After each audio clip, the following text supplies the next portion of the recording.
dark side.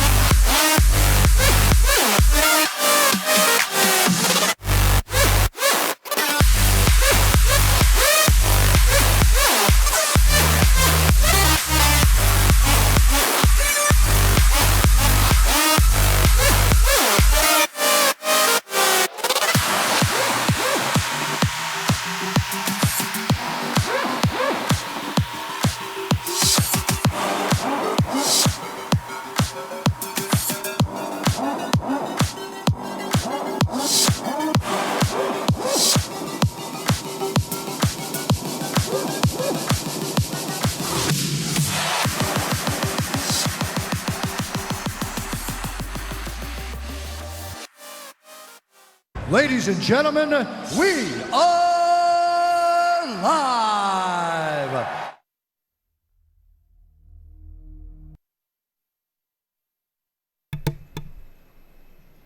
What's up? What's up? Lord Skunk here, LordSkunk.com, Star Wars Galaxy of Heroes live show. Welcome, welcome, welcome.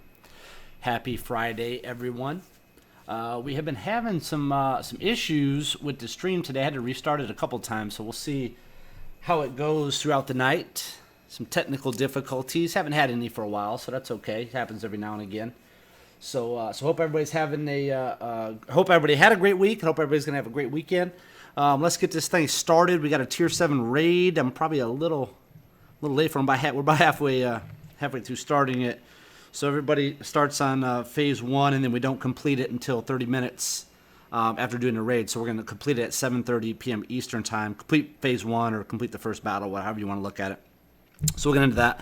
We also have the top 10 that we're going to be doing today. Top 10 characters provided by Wise Man Pendle. Back on his weekly duties of giving out those top 10s to us. Wise Man Pendle of Team Instinct, and he's also an admin over at the LordSkunk.com Discord. So make sure, if you have any questions or you have any information you want to know about Star Wars Galaxy of Heroes, hit up our Discord. We got all kinds of great people over there, always willing to help people out, whether you're new or an old player. Doesn't matter. We can help you out with your roster, your teams, or just general discussion about Star Wars Galaxy of Heroes. We've also have a couple other games that we do as well. So if you play out multiple games, check that out. Probably got some information regarding the game that you're playing now. So let's see. We're going to throw in Phasma as our leader. I don't go the other route where we go the slow way with these Ewoks. I just am not quite into that one. So who knows? Maybe I'll try it. But, you know, these guys are posting like 2 million damage and stuff. You know, doing phase 1 and all that. It's too slow for me, man. I just don't got the patience for that.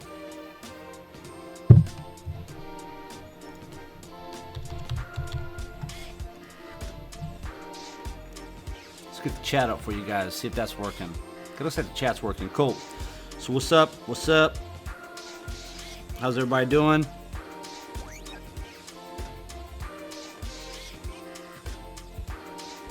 Video and sound, everything's okay? Don't understand. On defense. Never have. Commander, as long as I stand. On defense mechanism. Okay, we're gonna On defense. Never have. Commander, as hopefully long as I break stand. through this guy's taunt to get us some offense up from Qui-Gon. Slow down the captain. As long as I stand. No buffs on Rey, so no reason to use. Well, wouldn't want to use that on him anyway, so. Okay, let's break this. Hopefully we get offense up. Got it, cool. Okay, Geonosian has the Red Skull, so we want to get that off of the Rex.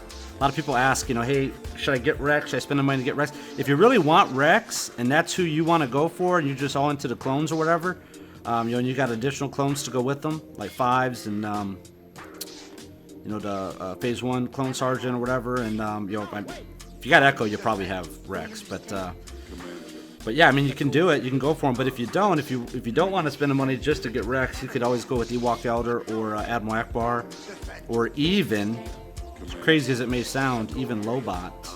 Can we get rid of that Red Skull? So.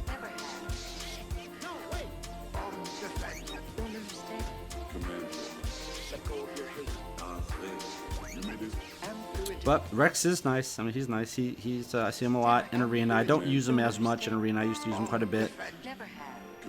But I am seeing him more in Arena. He's got pretty low turn meter. I'm just going to use this Qui-Gon Jinn. Let's see. Maybe we can... Yeah, we got a double assist on that one, so that one was worth it. Sometimes you got to take some risks, man. You got to take a little bit of risk, man. It's no fun. As long as I stand.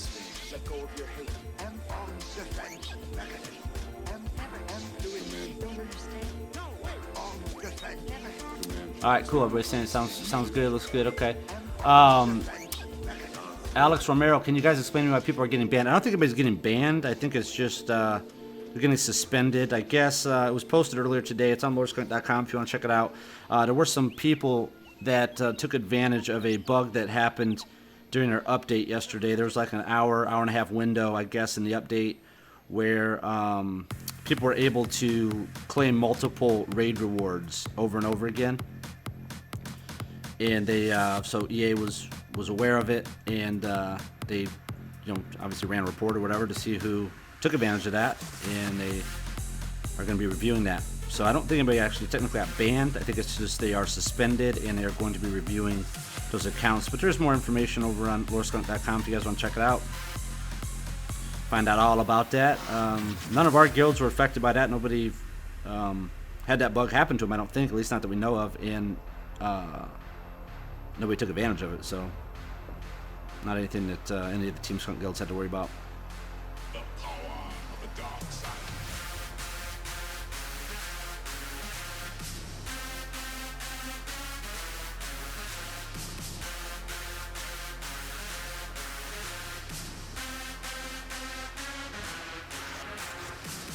What's up? Tank Lord, Kyoto, Maurice, Caius, Alex, JRCP, Tornado, Marcus Williams, what's up? Sure, there's probably some other people in there. Say what's up, man, if you're in the chat. We are live on Twitch, YouTube, Beam, and Hitbox. So this chat supposedly will show us, that's on the screen, will supposedly show us all the people that are on those various channels, so everybody's kind of able to interact together.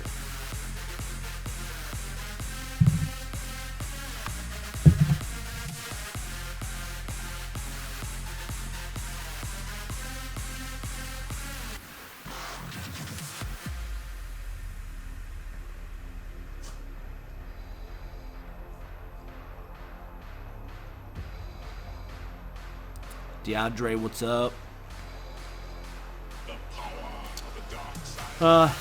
DeAndre said banned from what? Just joined the stream. There was just some people that a bug popped up in regards to raid rewards and they took advantage of it. But EA, they're not banning them. They're not banned. They're just suspended temporarily until they get off it. Oh shoot! I didn't realize that Ray had that skull on her. Okay, cool. I thought I already did. I thought I already used Rex. Okay, that worked out. That's fine. All right, let's get rid of this guy quickly, very quickly.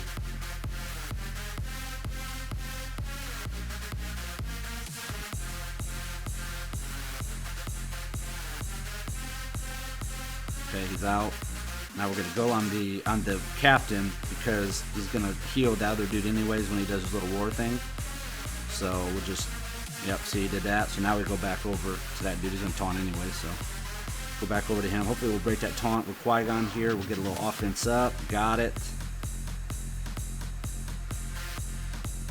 Just take this brute out quickly.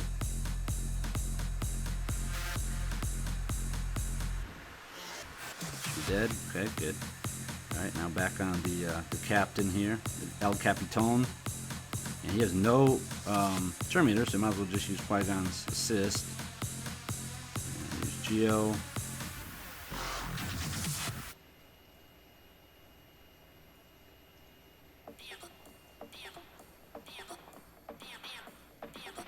Little buffs going here from Phasma.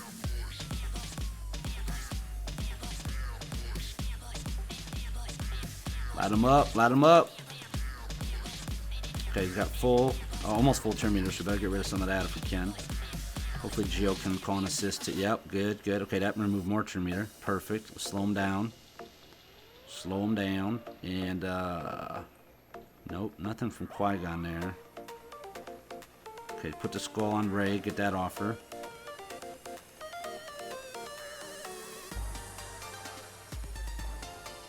And,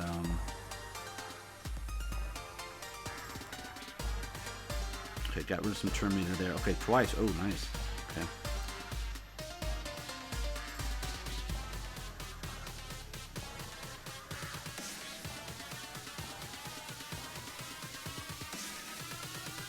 So you want to watch up in that top left-hand corner where that skull is. Got a countdown. It's might be kind of hard to see through the stream. Right now it's at 4, so we're counting it down to the without having like Ewok Elder to res and all that stuff. You know, you can't really keep going. So once he enrages, you're pretty much dead. He's gonna start one-hitting everybody.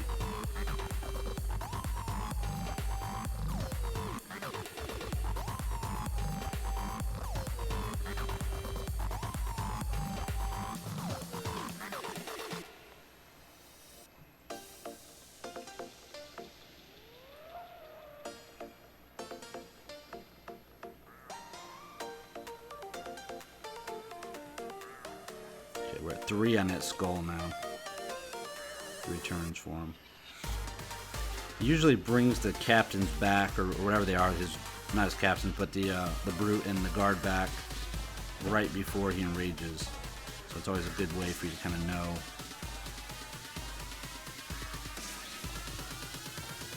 So that's why it's so important to keep that turn meter, slow him down as much as you can. Okay, so there's the guards back, or the those little minions. I'm just calling that.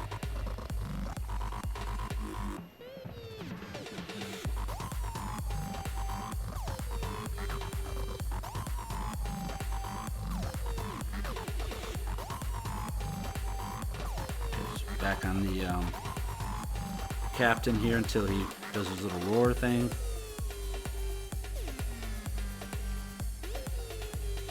Okay, Okay, this dude's up. Oh, it's gonna roar, so that's okay. It's just one hit from Geo, so it wasn't like he had a lot of health. All right, so we got our offense up now. Get this guy down quick. We don't have a lot of time left. Okay, so the captain is enraged now at this point, so he's gonna start one hitting everybody. Ooh, that was nice though, right there.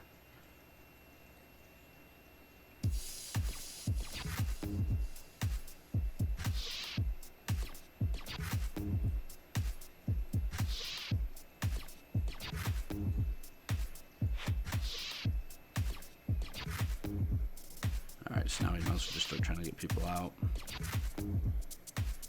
Actually, I don't really care about Rex. Ray I'd like to keep if I can. Failed. Okay.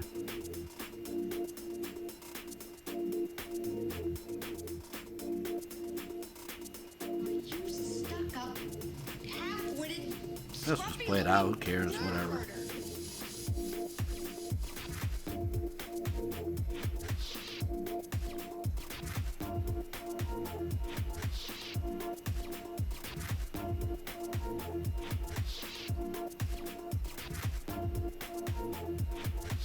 Must hit pretty close to the mark. You get her all riled up like that, huh, kid?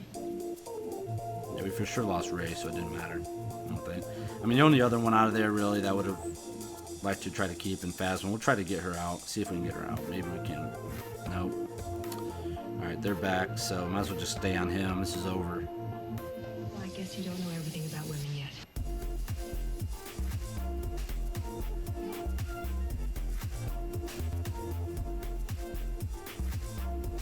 Well,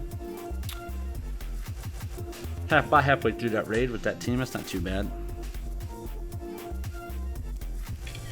I think the most I did was 977. 977 on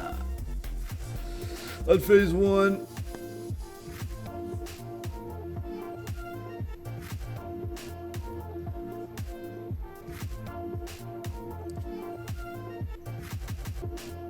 Oh, there's a client restart. Oh, that's funny. 500 free crystals. Oh, bam! So give away 500 crystals for the for that. Nice. Nice. Okay. Client must be restarted.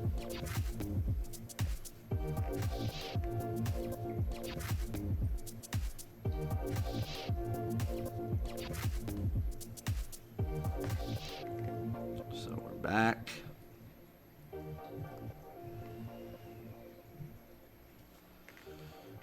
All right. So in about 3 minutes, the rest of the guild will complete or finish their battle in phase 1, and then we will basically just zerg the rest of the way.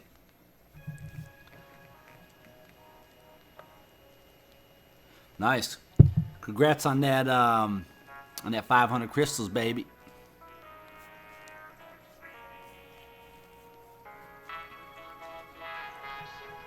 Let's see, what did they say about it? Customer support. We apologize for any inconvenience you have incurred. Here are some items to help you along your way. Thank you. Thank you for those items. My guild started raid. I already know that. Daily guild reward or daily squad arena rewards. Okay, get those. And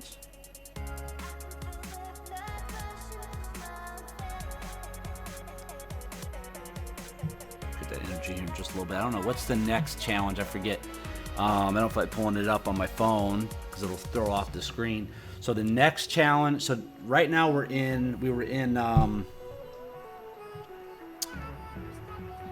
challenges, right? Yeah. Okay. So we were in challenges. Now, what's the next one we're doing? I can't remember. Is it PvP? Is it arena? No. What is it? Dark side? I can't remember. Dark side, I think, isn't it? Yeah. Let me know. I can't remember. Pretty sure it's dark side.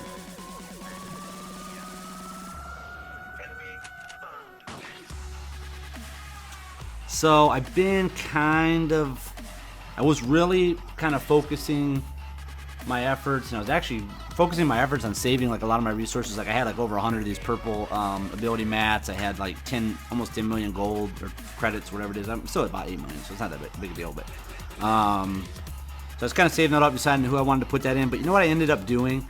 I said, you know what? I already have Kit Fisto at 80. I might as well finish off his power. All his powers were like at ability level 3 or whatever. So I was like, I might as well just finish it. So I finished him off. And then you guys aren't going to believe this, but I said, you know what? I might as well just level up to 80 and finish off his powers, Jedi Counselor. I think I still need a few more ability mats for him. But I did level him up. I mean, come on. He's the old JC, man. He was our trooper in the beginning. So, I do have him.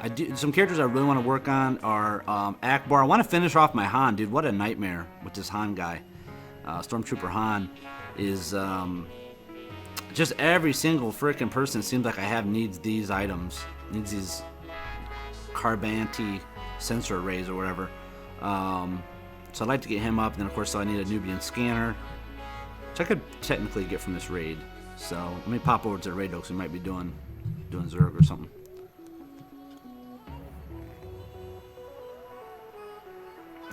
All right, so it looks like we are going to be Zerging. So I'm going to go ahead and. Yeah, see, look at that. Look at that damage, dude. Malia Bean, 1.2 million. Alpha Molizo, 1.1. These guys are all about like these building these Ewok teams and all that, which is cool, you know, with Chibo and Elder and them, but I still have the patience for all that. So let's do this. We're going to throw in...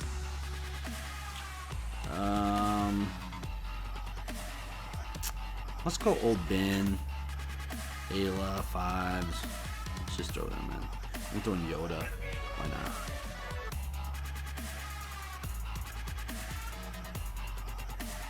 Let's get them going.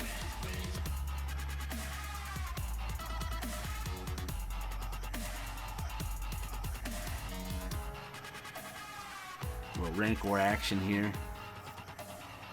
And we're going to stealth Leia. It's a good opportunity to get her stealthed.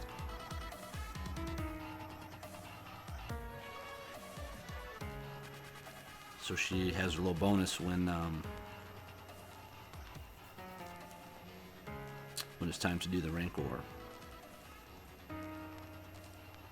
If she survives that long, jeez.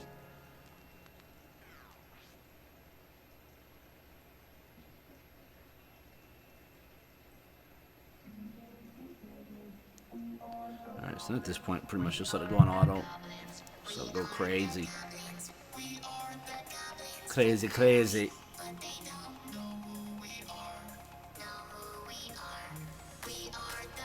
What's up, Mr. Tim, Brian Williams, Salem? If I'm saying that right. What's up? Mr. Tim over there holding it down on the Twitch for us, man. That's what's up. Thanks, Mr. Tim. Brian Williams, cool, I got 500 crystals, but I have no clue why. But that's nice. Yeah, nothing wrong with that. Yeah, I think it's because of the bug that they had with the people they suspended probably yesterday. They had that issue, so probably just gave that out. They usually do that when there's an issue like that, so that's nice. We ain't gonna turn down the free crystals, are we?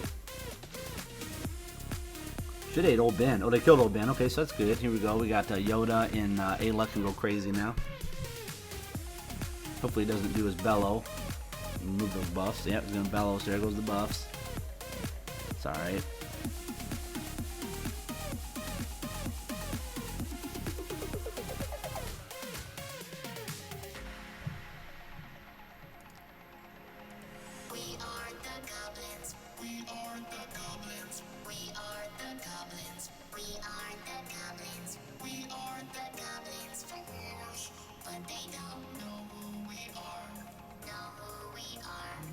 Layla made it to the end there.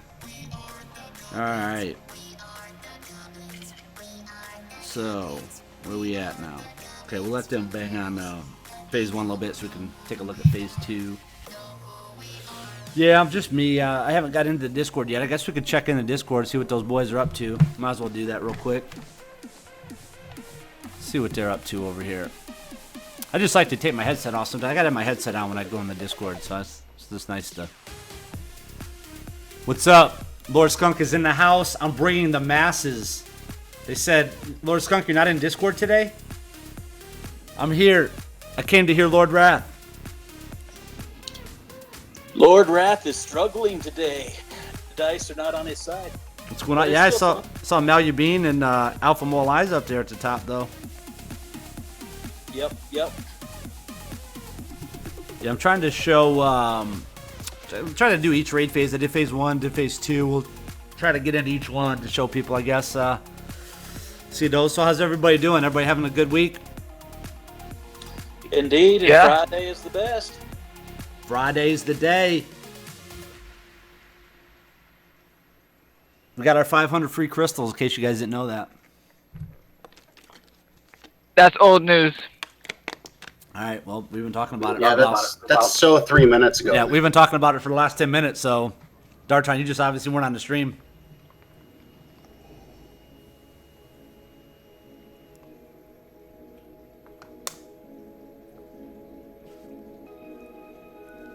That's old. We're almost into phase 3 now.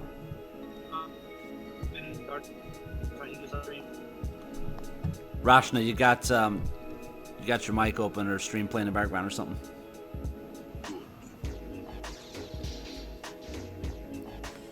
Big shout out to Rashna X doing a great job. Also Veronis doing a good job. Those guys here. And then I've been seeing Garrett looks like he or she's putting in a lot of work on some of these other guilds that we got, some of the newer guilds in Team Skunk. So that's cool. Good job, guys. All right, looks like we're into phase 3 now. No.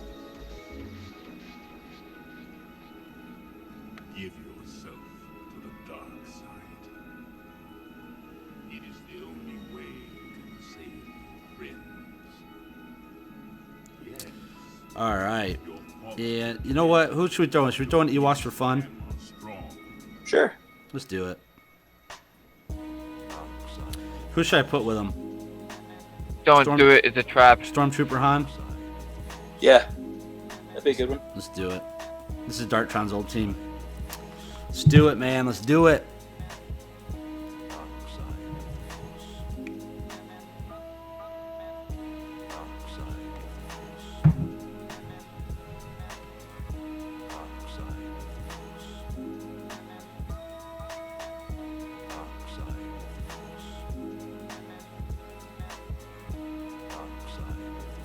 Come on, get that door down on him.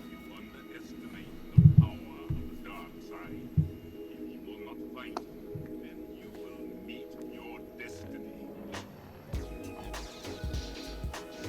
All right, here we go. See how the Ewoks do. They're all stealth right now. It's funny.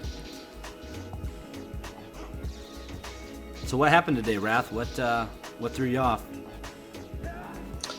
Just range. Just wasn't with me. His RNG wasn't with you.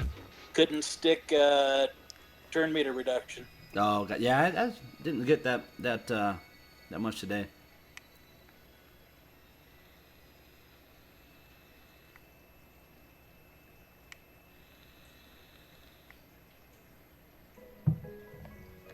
Qui-Gon said no more.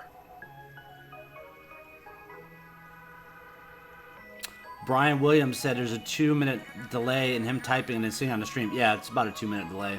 They put it's already built in the game. I don't know why they do it. It's built in the stream.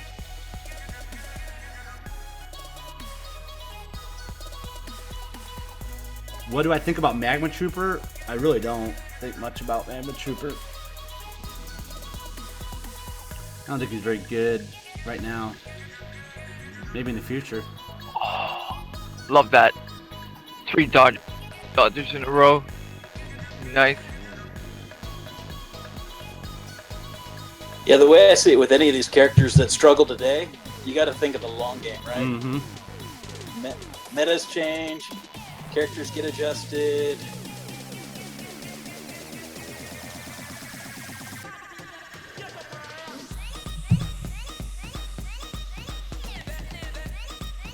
Yeah, I think some of the people in the live stream are like, why am I throwing so many teams? Believe me, I'm not throwing in any like min-max teams. I'm just throwing in teams just for fun because that's really where the point we're at now. It doesn't really matter where you finish in a raid because As long as you finish the raid, it's all that matters. It doesn't matter where you finish because we found that people that finish low get better rewards sometimes than people that finish high. There's not really a ton of strategy now at this point to it. You're literally just throwing people for fun and let them go to town. Yeah, old Wrath has gotten furnaces, which he doesn't need. 9 out of the 10 last raids. Yeah, so Wrath finishes consistently. Would you say what? At least top 5, I would say. At least top 5. Usually, yeah. Probably not today, but yeah. Yeah, typically at least top 5 for Wrath, and then you said what, furnaces? Mainly? Furnaces, 9 out of 10. Wow. Yeah. Crazy. Oh, I'm doing good today. This is probably my highest damage I've ever done so far in the raid. Nice. Yeah, I hit my million mark, baby. All right, looks like we're almost into. Okay, we are into phase 4 now, so let's go crazy. Just throw them in. Oh.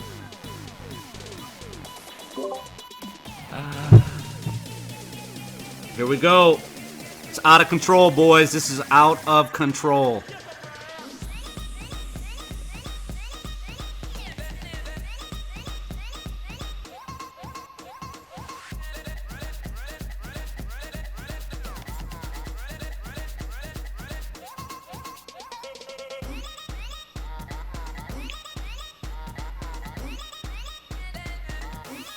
Come on, Bears. You could pull this through for me, Bears. We need you. Yeah, there you go. RG stuck a slow on the Rancor. Really? Yeah. Wow. Did you Omega In that phase 4. ability? Yeah. You did Wait a Omega? second. Do you have a scanner on your rail guard? Yeah, that's the difference because he's at 70 without it, so Oh, he's wow. like 1.1.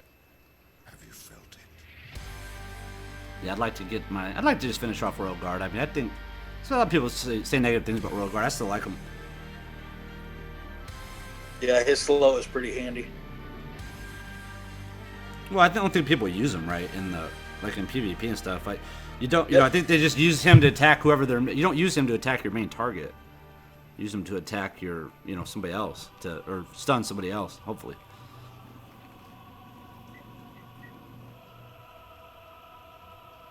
He always hits Ray every time. Yeah, he's very good there. So like if you're trying to take out Stormtrooper Han, throw a stun on Ray and then go to work on Han. See if my Cad Bane can solo rank. Nope, no, he can't. Okay, see if I can get. Oh, I got one more team I think I can get in. If not, if this team dies quick enough, I can throw in my level 1 Grand Moff Tarkin. He's our good luck charm, always to these raids. Whenever we throw in Grand Moff Tarkin, I get good gear rewards, and Lord Wrath gets bad gear rewards. So You must throw him in a lot. yeah, let's see if I can make it. See if I can get him in. I think I can. I think I can do it. There he is, level 1 7-star Grand Moff Tarkin. Here he goes. See if we can keep the streak alive. Boom. Might be able to lock down top 5 as long as nobody comes in with a 2 million pow at the end of this. Okay, I got a question for Wrath here. Yep. All right, so 80 grade Screwball. He's a new guy here. Welcome, 80 grade Screwball. Welcome. Tusken Raider, someone he would want to unlock? Question mark. Probably not a priority. Mine's pretty maxed out, and he's just kind of so. He's nice and beefy, though. I like using him in phase 4 because he can take a couple of Rancor hits without dying right away. Yeah, very nice. Yeah, well, I will tell you this. Here's what I do know about Tusken Raider is that he does have very high hit points. Yep. Yep, and he does have that call and assist. So I mean, yes, there's some good things going for him, but I just think there's some other options that are a little bit better out there. Yep. So yeah, I agree with Wrath on that one for sure. And then FFS for a team with Obi-Wan lead, Rey, Leia, and Royal Guard, who would be better, Qui-Gon Jinn or GS? And I'm gonna answer that one. I'll answer that one quickly. For me personally, I would say both characters are good. You just need to figure out what kind of team you're going up against. Alternate between the two. What do you guys think? I think you need Qui-Gon so that you can strip your Royal Guard, because that's what you're going to be fighting 90% of the time. It's true. Do face Royal Guard a lot. So, but I think either way. There's times that I'll run GS, and there's sometimes I'll run Qui-Gon. It just depends, you know. But yeah, Qui-Gon definitely that can help when you're facing those taunt tanks for sure. God. Bless America. Yeah. I helped you. The assist from my Lord Ralph. Somebody bump me out of 10th, and I'm gonna hate you. Oh my goodness, it's not that big a deal. Oh yes, it is.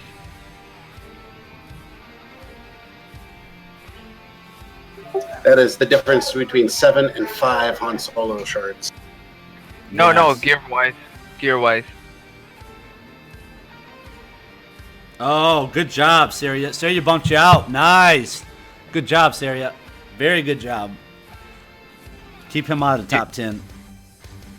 You're on my hit list now.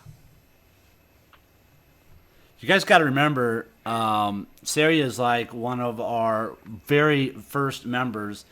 Saria doesn't say much at all, but Saria's been with us. Been a good contributor since the very beginning.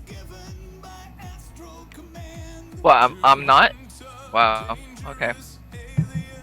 I said hurt my Saria doesn't say much. Okay, that definitely doesn't apply to you.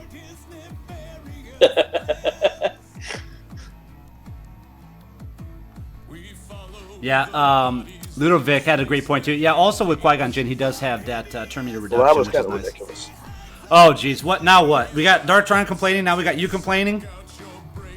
Dartron had the best raid he's ever had in his life. I got F. That is true. That is true. Where you at? Rebound. Somebody stole my 751 for the total?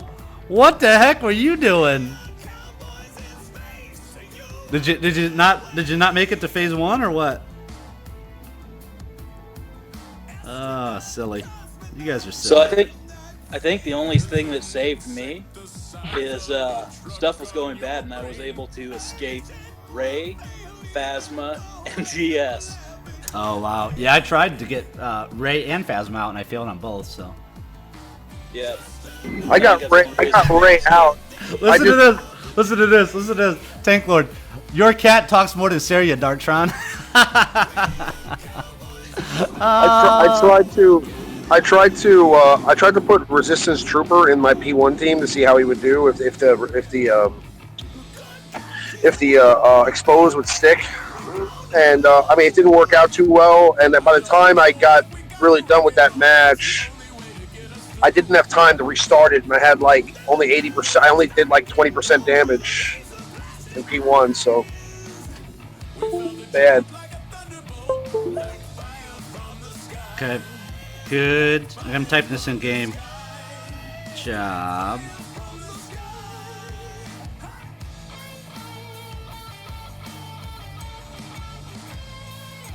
How you typing on my phone? I got rank 21. That means I'm going to get, so. Hey, as long as you don't get furnace parts, unless you're one of the people that can't get furnace parts. I've ran into a couple of those.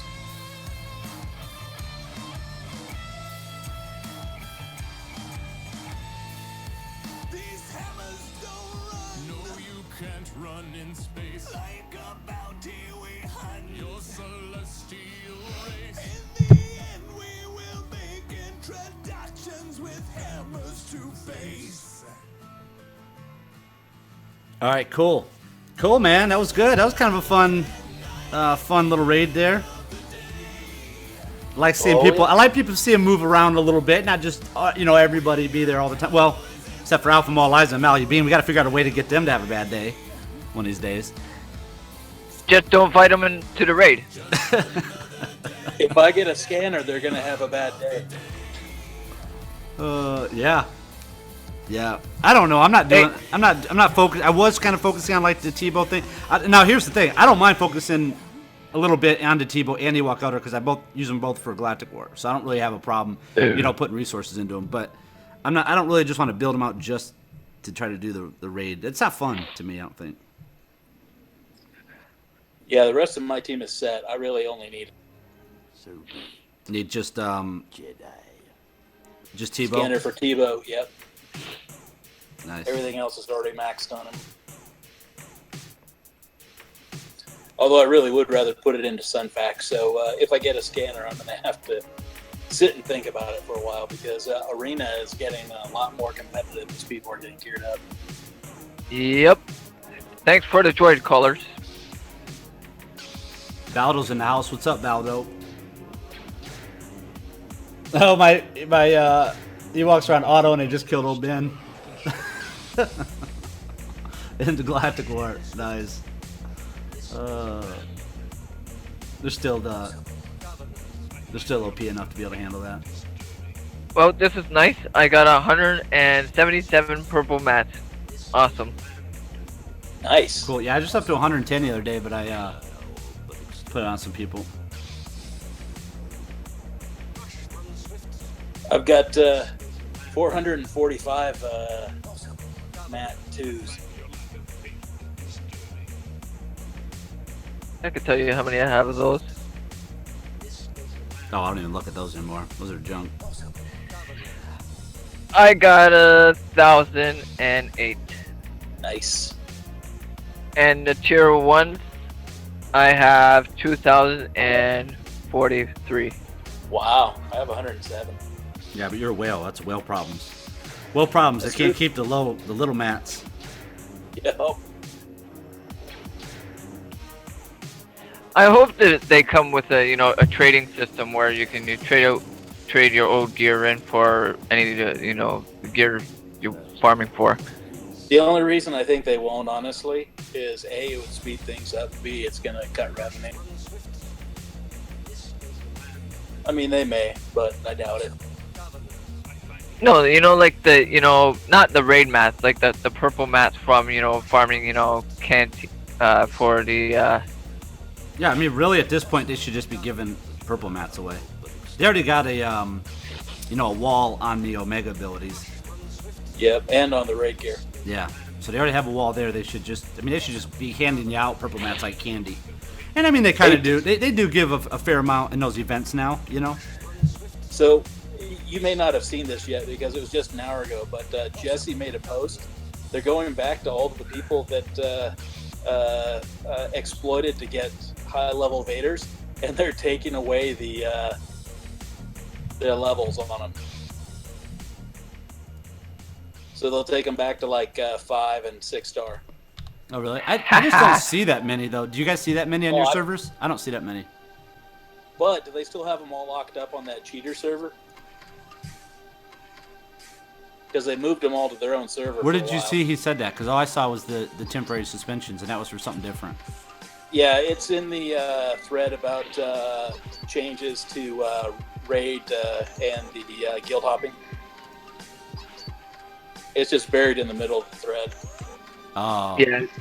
It was at 443 Mountain Standard. I didn't get the chance to read it. When, all of yesterday? it.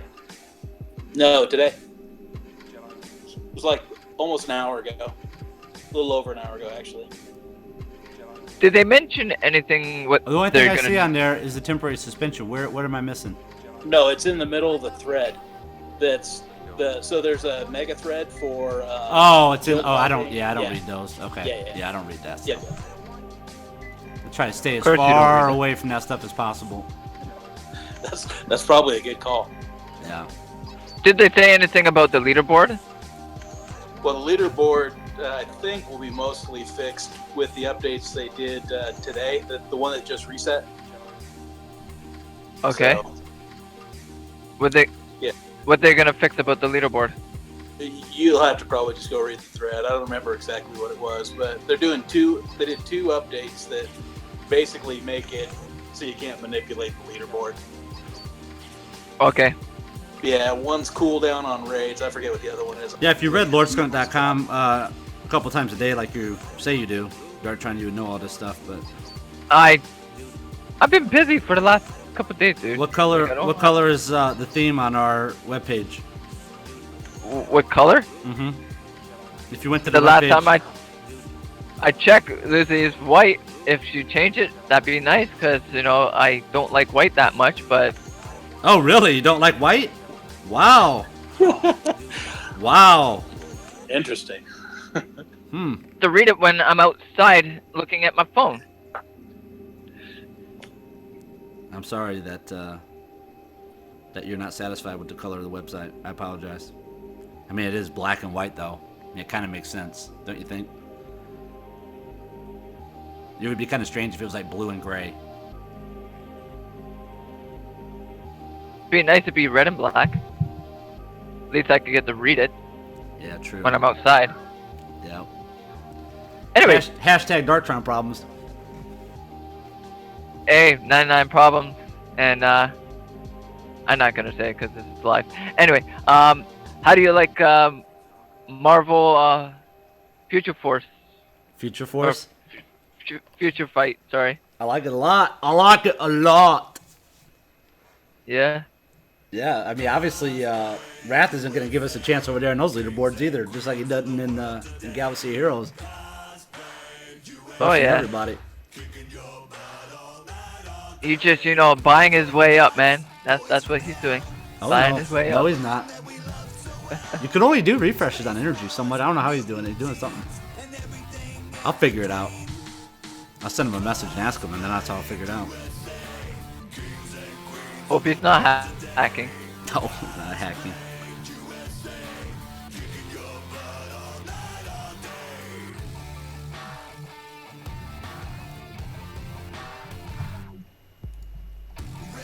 All right, so we got McLeod in here with us.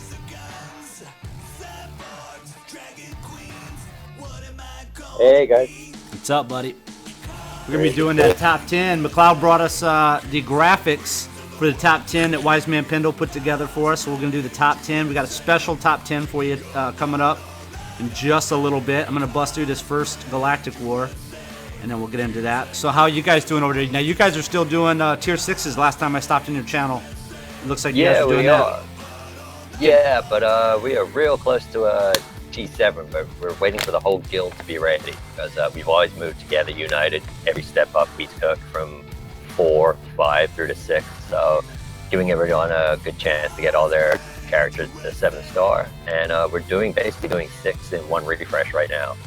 So with a little coordination, that's probably down to without a refresh, and then by that time, hopefully everyone's getting enough rewards to build up for the T7. Awesome. It's a good plan. Yeah. Good Yep, deal. it's going well. Yeah, I saw that somebody posted one of your guys' leaderboards that somebody did like 7.5 million damage or something like that. I was like, oh. Yep, that's a shout out to my boy Spine Shank. He's also the officer for Team's Eye, and him along with CJ Stanley. They're doing an awesome job being officers for me, because I'm real busy real life as well. So they've been taking care of business in the guild and killing it there.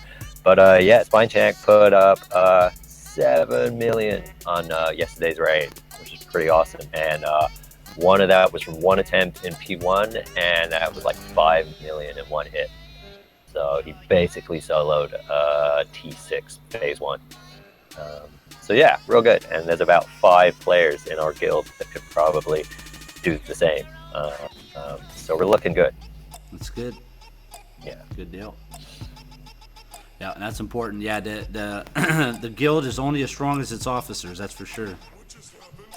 Yeah, I couldn't really ask for better officers than the guys I got, and even what we call our unofficial officers as well. Everyone really looks out for everyone in our guild. So yeah, really happy with everyone.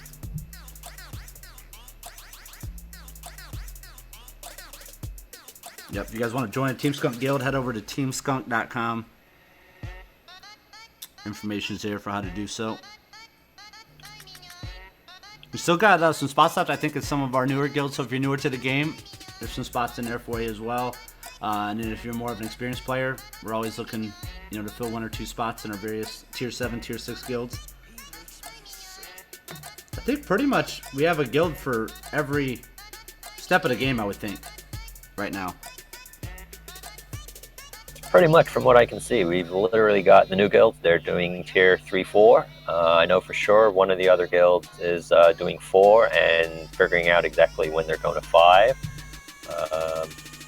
There's a whole mid-range where everyone's doing 5. And then we've obviously got our 6s going into 7. So we are pretty much covering the entire spectrum of the raids.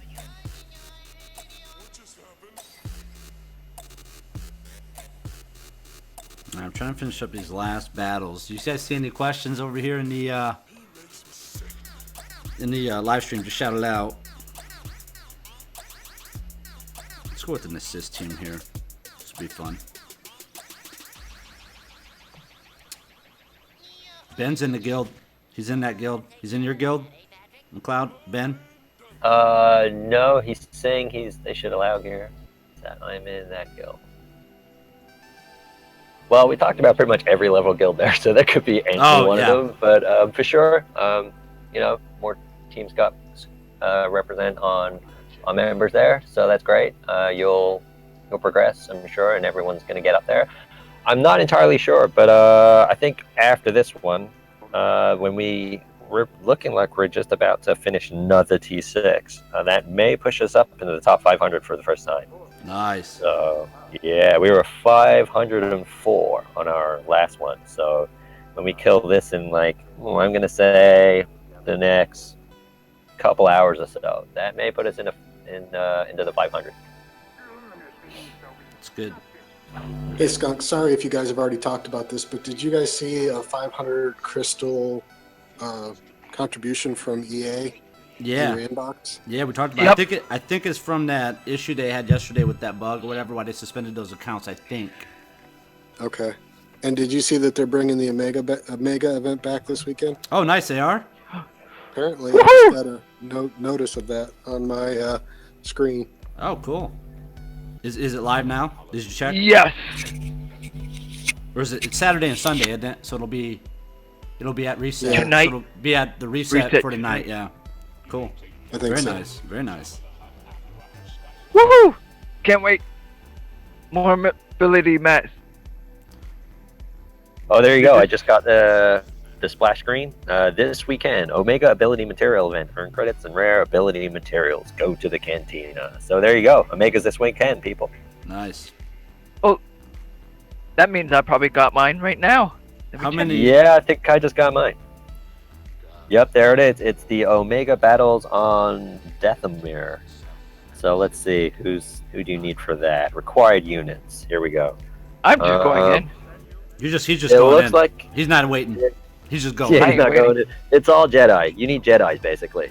So they kind of timed that pretty good for everyone. Normally the coordination, they're not always thinking about the players, but they've been giving us all the Jedi events to build up those rosters, and it pretty much looks like everyone there that you need for this event is a Jedi.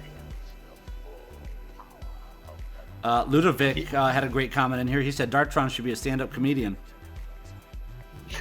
But he should sit down, I think. I think it should be a stand-up comedian that sits down. That's what I think. One of them stool stand-up comedians. Yep. They're always rebels. Okay, right at the bottom of this list, it's Jedis and Tuskens. Oh, Like, 2 of nice. them. Yeah, so if you got yourself a Tusken Shaman. Yeah, and get your Tusken team Urarara- ready. Yeah, although the other one isn't in there. There's 3 Tuskens, right? There's only 2 Yep, on there's this 3. list. Really? Who are Oh, they? no, love. So it's Urarara, Tusken Shaman, and Tusken Raider, right? So let me see, is this Urarara or Tusken Raider? Well, one of them is getting no love on this event, but I think most people are going to be Jediing this event. I'm killing it right now. How You many would hope Omega so. mats do you have, Darktron? I have 32 mega mats right now. Yeah, he's always trying to get more because he doesn't have enough. Nope. Janko Fett doesn't think you should be a stand-up comedian. Oh, I should.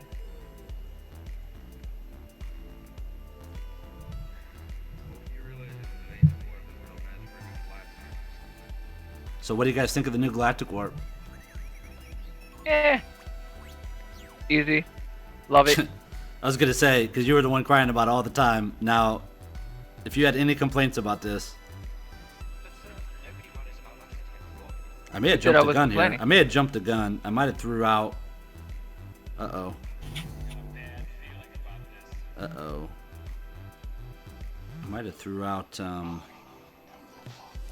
away my teams a little too quick. I'm used to just being able to burn through this, so let's see.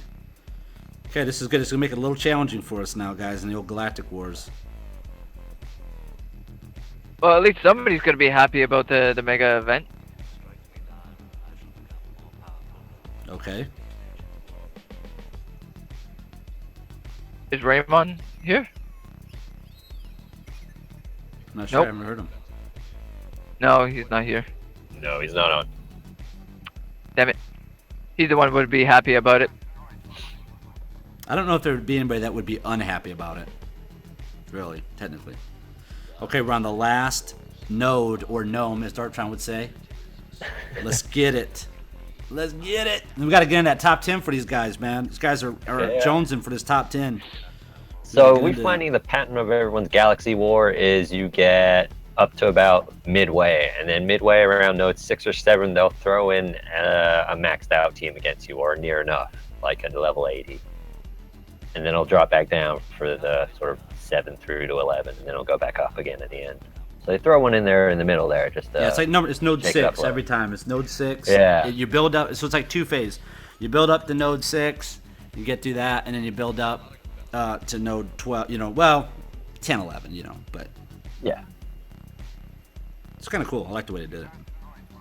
Yeah, it works pretty well. Good compromise.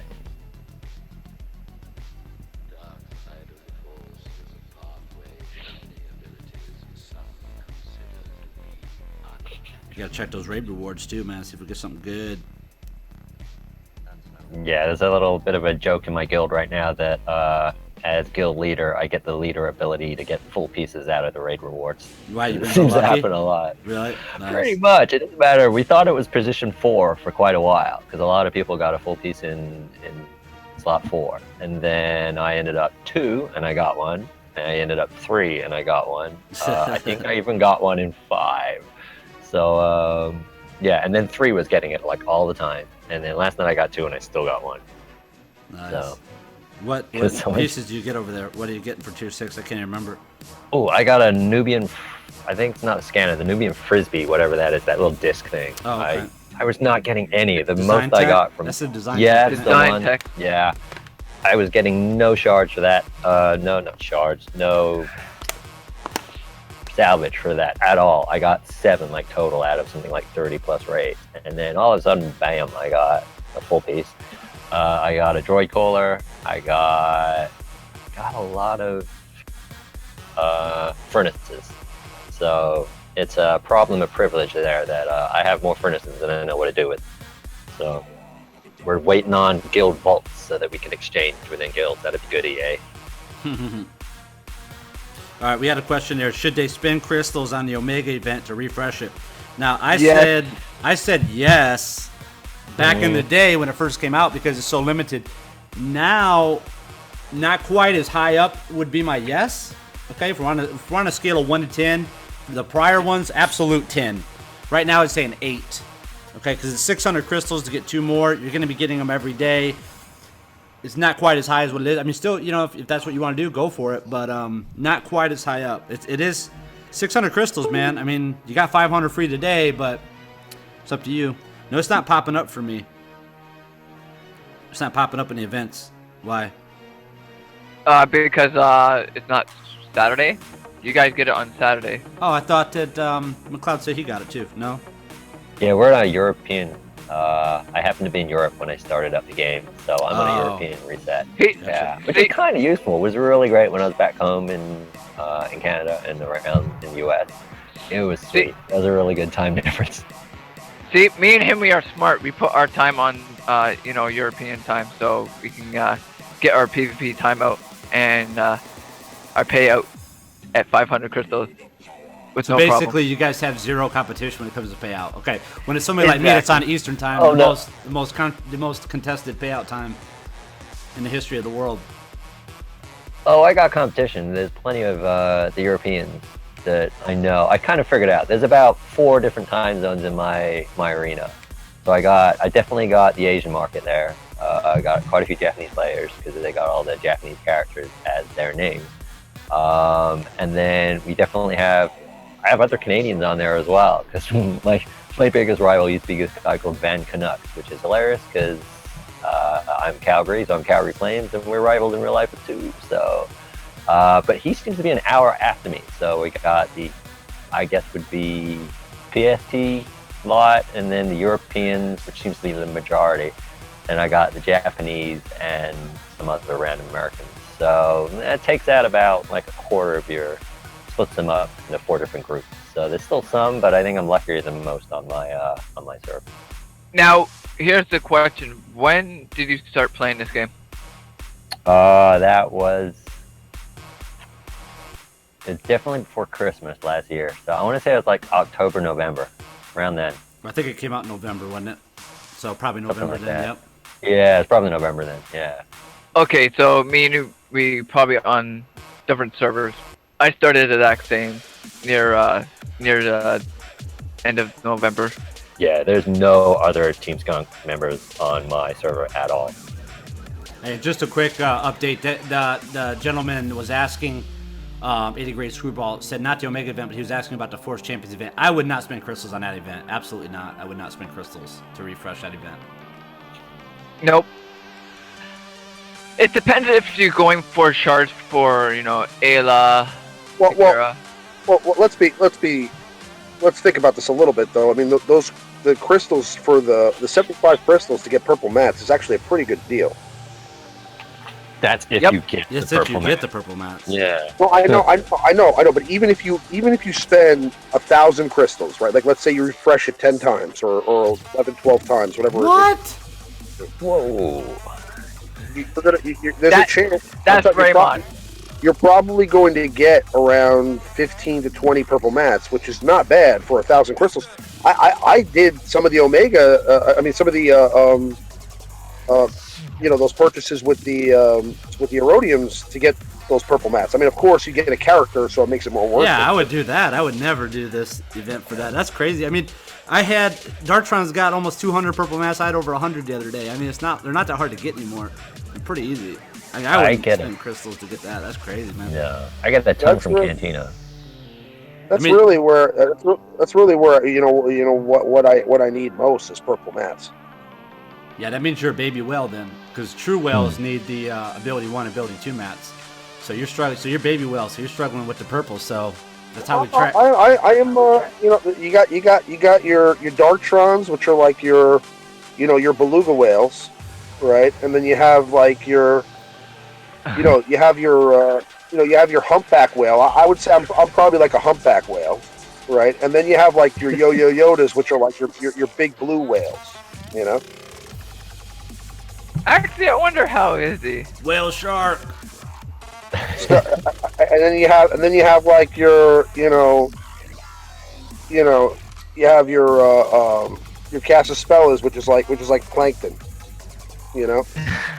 And then you have your great whites, which are Daniel's Jacks, who spend 0 money on the game, and they still compete with all the players that spent thousands of dollars on the game. Oh, that's so funny. Isn't that crazy? Daniel's Jacks.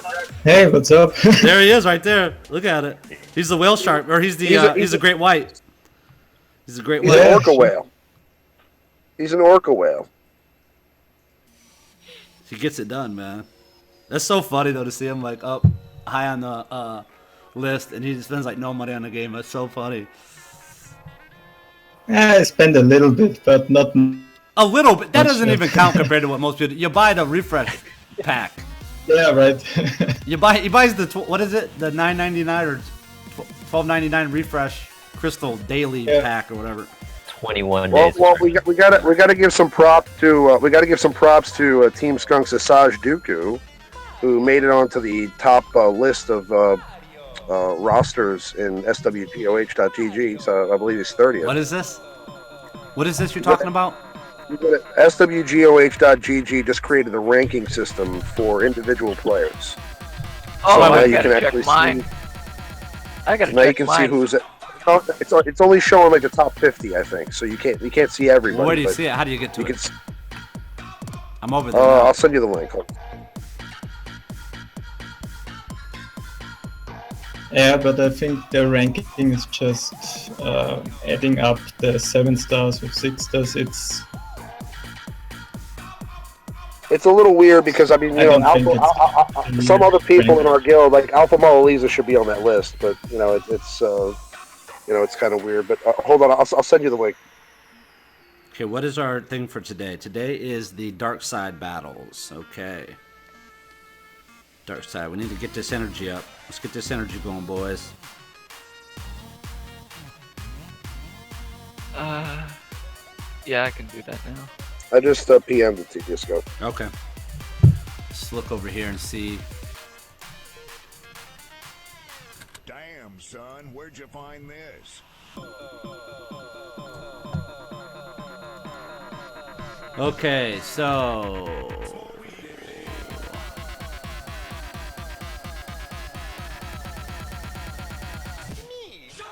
it's tracking 7 stars, 6 stars, and gear. It looks like that's okay. It was tracking so 7 stars, 6 star, and gear. It's probably just a number score. See, score 97, 89. So let's see this Nay Kaban. Oops, that didn't do what we wanted it to do. Oh, I clicked on his guild, not his name. There we go. Alright, full collection. First order Stormtrooper, gear 11. Nice. Nice. First order TIE Pilot.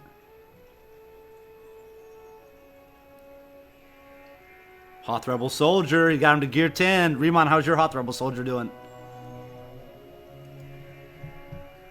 Gave up on him for those droids. I bet.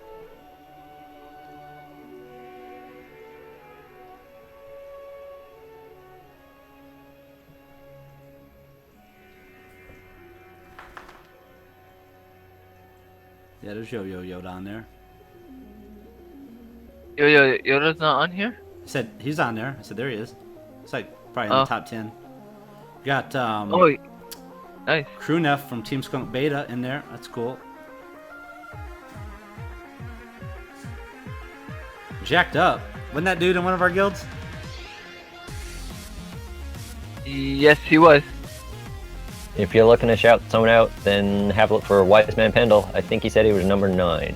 Wise Man Pendle. Let's see. I didn't see him on here, does he? Oh, he is. He beat Yo-Yo Yoda. Nice. I didn't even realize. I didn't think that because Wise Man Pendle I thought was just a little bit below Yo-Yo Yoda. Okay, cool. Interesting. Nice. I think Yo-Yo Yoda's dropped out a little. He's kind of not been playing as much, maybe. Yeah. Cool. Wise Man Pendle right there. You want to hang out with Wise Man Pendle and any of the other Star Wars Galaxy Heroes players over in our Discord, make sure you check out lordskunt.com. Click on Discord. Get in there. Ask questions. We can help you with your team. He's EU time, so he's primarily there in the morning and the afternoon. If you're over here in the US, chat with him. And you can win his ally code later tonight. Should probably tell you guys about that. The top player in Team Skunk is actually on Team Skunk Beta.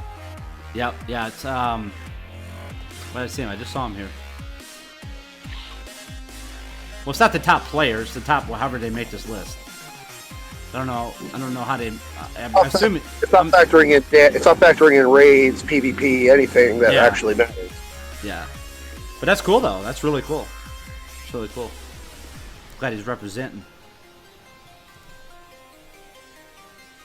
It would be cool if they were able to figure out some way to put in, like, raid damage, PvP, like, all that stuff combined, Galactic Wars, everything, and see like who is the best. That would be me. That make me do my Galactic Wars. I'll tell you that. If they have like a ranking system, like if it went all the way down to the bottom.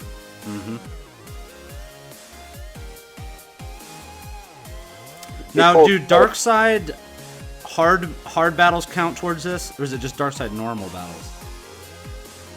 It's dark side. As just long as any you're dark dark side, side right? stuff. Okay, yeah, because that's what I always thought. But then if you go like here on, I'll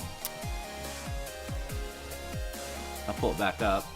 You go on the swgoh.gg, like if you just look on there, it'll say spend normal energy on dark side battles. No, I just did 3 hard battles. Yeah, I didn't think it side, mattered. and Yeah. I got points for it. Yeah, I didn't think it mattered. I was just wondering why they worded it that way. That's all. Oh my goodness, come on. Come on.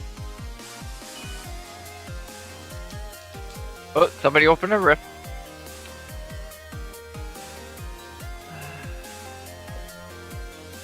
We got any questions going on in there?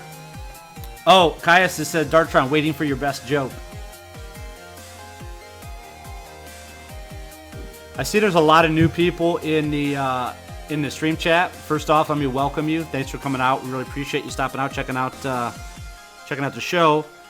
Make sure you subscribe to the channel. But also, if you go down the channel and you go down, scroll down when the stream's over, just look at the channel and scroll down a little bit to the playlist, you'll see SWGOH guides. There's a ton of guides there telling you who to farm, in what order in Cantina battles, and Cantina shipments, and arena shipments, and guild shipments, Galactic Wars, everything that you could possibly get out of shipments. They have a list there, or we have a list, a guide there, and it tells you about the characters and who to go for in what order. Tons of guides in there. Are there any questions? McLeod, do you see any questions in there? Let's have a look. No, everyone's just kind of discussing tactics, and no one's really got any questions tonight. But yeah, got any questions? Throw them in there. We'll be glad to answer them. We got okay, you got kind of a question. They're discussing it here. Hard to decide who to buy shards for in guild. Ray. Oh. Finish Yeah, Ray, number 1. Then, depending on what you're building, if you're building droids, Zhao Engineer. If you're not building droids, then go Gamorrean Guard. I mean, go for both, really, but, one or the other. And then get them up, and then go for the other one. And then that's it. Just save for gear. I wouldn't buy anybody else out of there. I wouldn't buy any other characters out of guild shipments. Just get them the normal ways. If you don't have Ewok Elder, I think you can farm him. Yeah, Ewok Elder, possibly. Ewok Elder is kind of worth it. I mean, he's a hard farm. I wouldn't do it unless you're already farming him, like with a purpose. But if you're already farming his hard node, his hard node, I believe he only has 1, right? Yeah. Yeah. I mean, he has 2. He's still It's probably Scout that has 1, right? Is it Scout that only has 1? I believe Elder. No, wait, Elder 2 too. He's still one of the harder farms in the game. I'd Yeah, say, the new Dark Side, the last new Dark Side battle with the update. Yep, he's in there now. That's Both like of them are in there now. 20 energy per hit, though. Yeah. The hardest farm in the game is still Hoth Rebel Soldier right now. Mm-hmm. And he still needs to be fixed. Mm-hmm. I'll tell you who's a hard drop rate is the Clone Sergeant. For a starter character, his drop is surprisingly low, considering he has 3 nodes. Well, actually, Hoth Rebel Soldier does drop in Chromium. I've gotten some Rebel Soldier shards in Chromium. He drops, but his hard node, he only has 1 node. You know what I mean? So, but Soldier, Clone Sergeant, or you're talking about Clone Sergeant 1? Yeah. Phase. Yeah. No, yeah. Phase 1, yeah. He used to drop more regularly in Bronzium, I feel, and more recently, I really haven't seen him in there. Well, I think they adjust them because, okay, listen, in the Chromiums, Royal Guard was dropping like crazy. He was dropping like Kit Fisto and Leia and Cad Bane and all them. And then when they made the update with him, they changed him. They must have adjusted his drop rate. So I think when the clone, when Rex came out and stuff, they adjusted Clone Sergeant's drop rate. Does that make sense? Well, I think they do that really right away when a character comes into Chromium too. I mean, I don't know. I know Malia, I feel, has gotten pretty good rates with Zam Wessel and with Echo when he tried to get them. Where it's if you tried to get Echo right now, it would probably cost you maybe double, if not triple, the money you would have spent if you got him right away. At least that's the way it looks like. Yeah, it seems to be. I was looking at both the way he did it and the way you did on your video. It's about, if you're doing a rhodium or if you're doing chromium, based on what people have told me, it's about $200. It seems either way to get them, give or take. a little bit, but about $200. Now, the thing I like about the Erodium is that obviously you get additional resources. So, well, you get shards for the shard shop in Chromium, but I mean, like you get the ability materials. You get 100k credits, and you get shards for another character. And sometimes they throw other Erodium characters in there too. So, I mean, it's pretty cool. Yep. All right, we got some good questions. Let's get through these quick. Now we open the questions that now people are asking. So real quick, we'll just give everybody a quick rundown. Everybody gets a chance. LOTRO All-Star said, what is the best free-to-play arena team for defense? Which characters does the AI not mess up? I'm telling you what I think for defense right now, the strong free-to-play team is going to be Old Ben, Royal Guard, Stormtrooper Han, Rey, and now you can get Leia in there. Oh, not Leia, I'm sorry, Qui-Gon Jinn. Those 5 characters seem to do real good on defense, just holding some rank for you. That's even at high level play, so I can only imagine what that would be like at the lower level play. Oh yeah, I mean, I'm coming up on a real good defense I just accidentally came on, and Phasma's in there. I stuck in Phasma, took someone out for Phasma, and I basically haven't dropped a rank in nearly 24 hours now, and I went through 4 different people's payouts, so pretty darn good. What team are you running? That is... Okay, you can private message me and you can tell me. Oh my goodness, he don't care. He doesn't even have... I'm sure he doesn't care what's on the thing. Is it a secret? We don't keep secrets on the stream.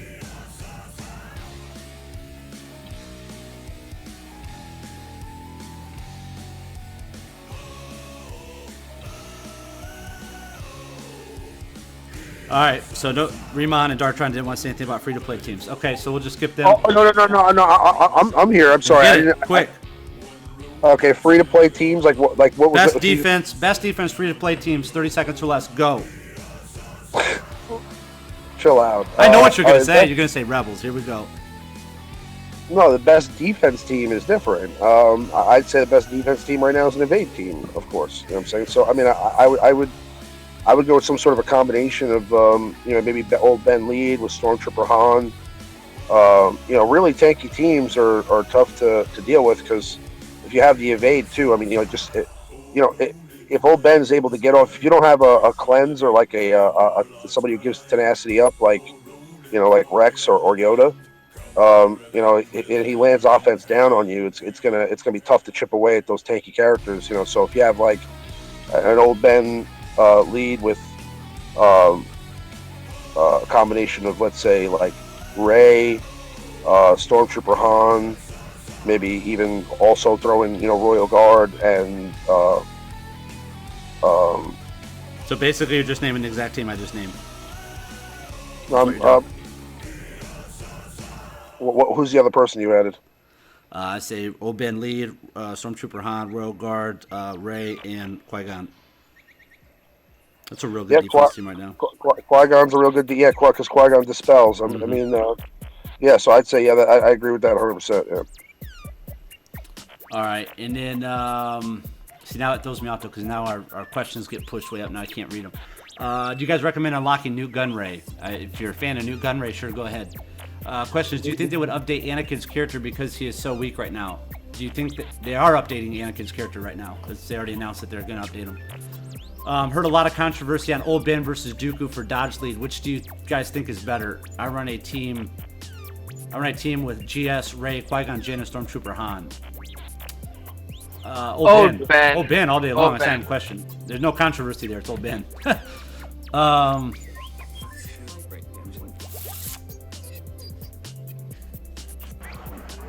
He runs a team with GS and who else? I don't know. It scrolled up now. Mel, being said the best arena defense is to have a shard full of Lord Skunk guildies. That's true.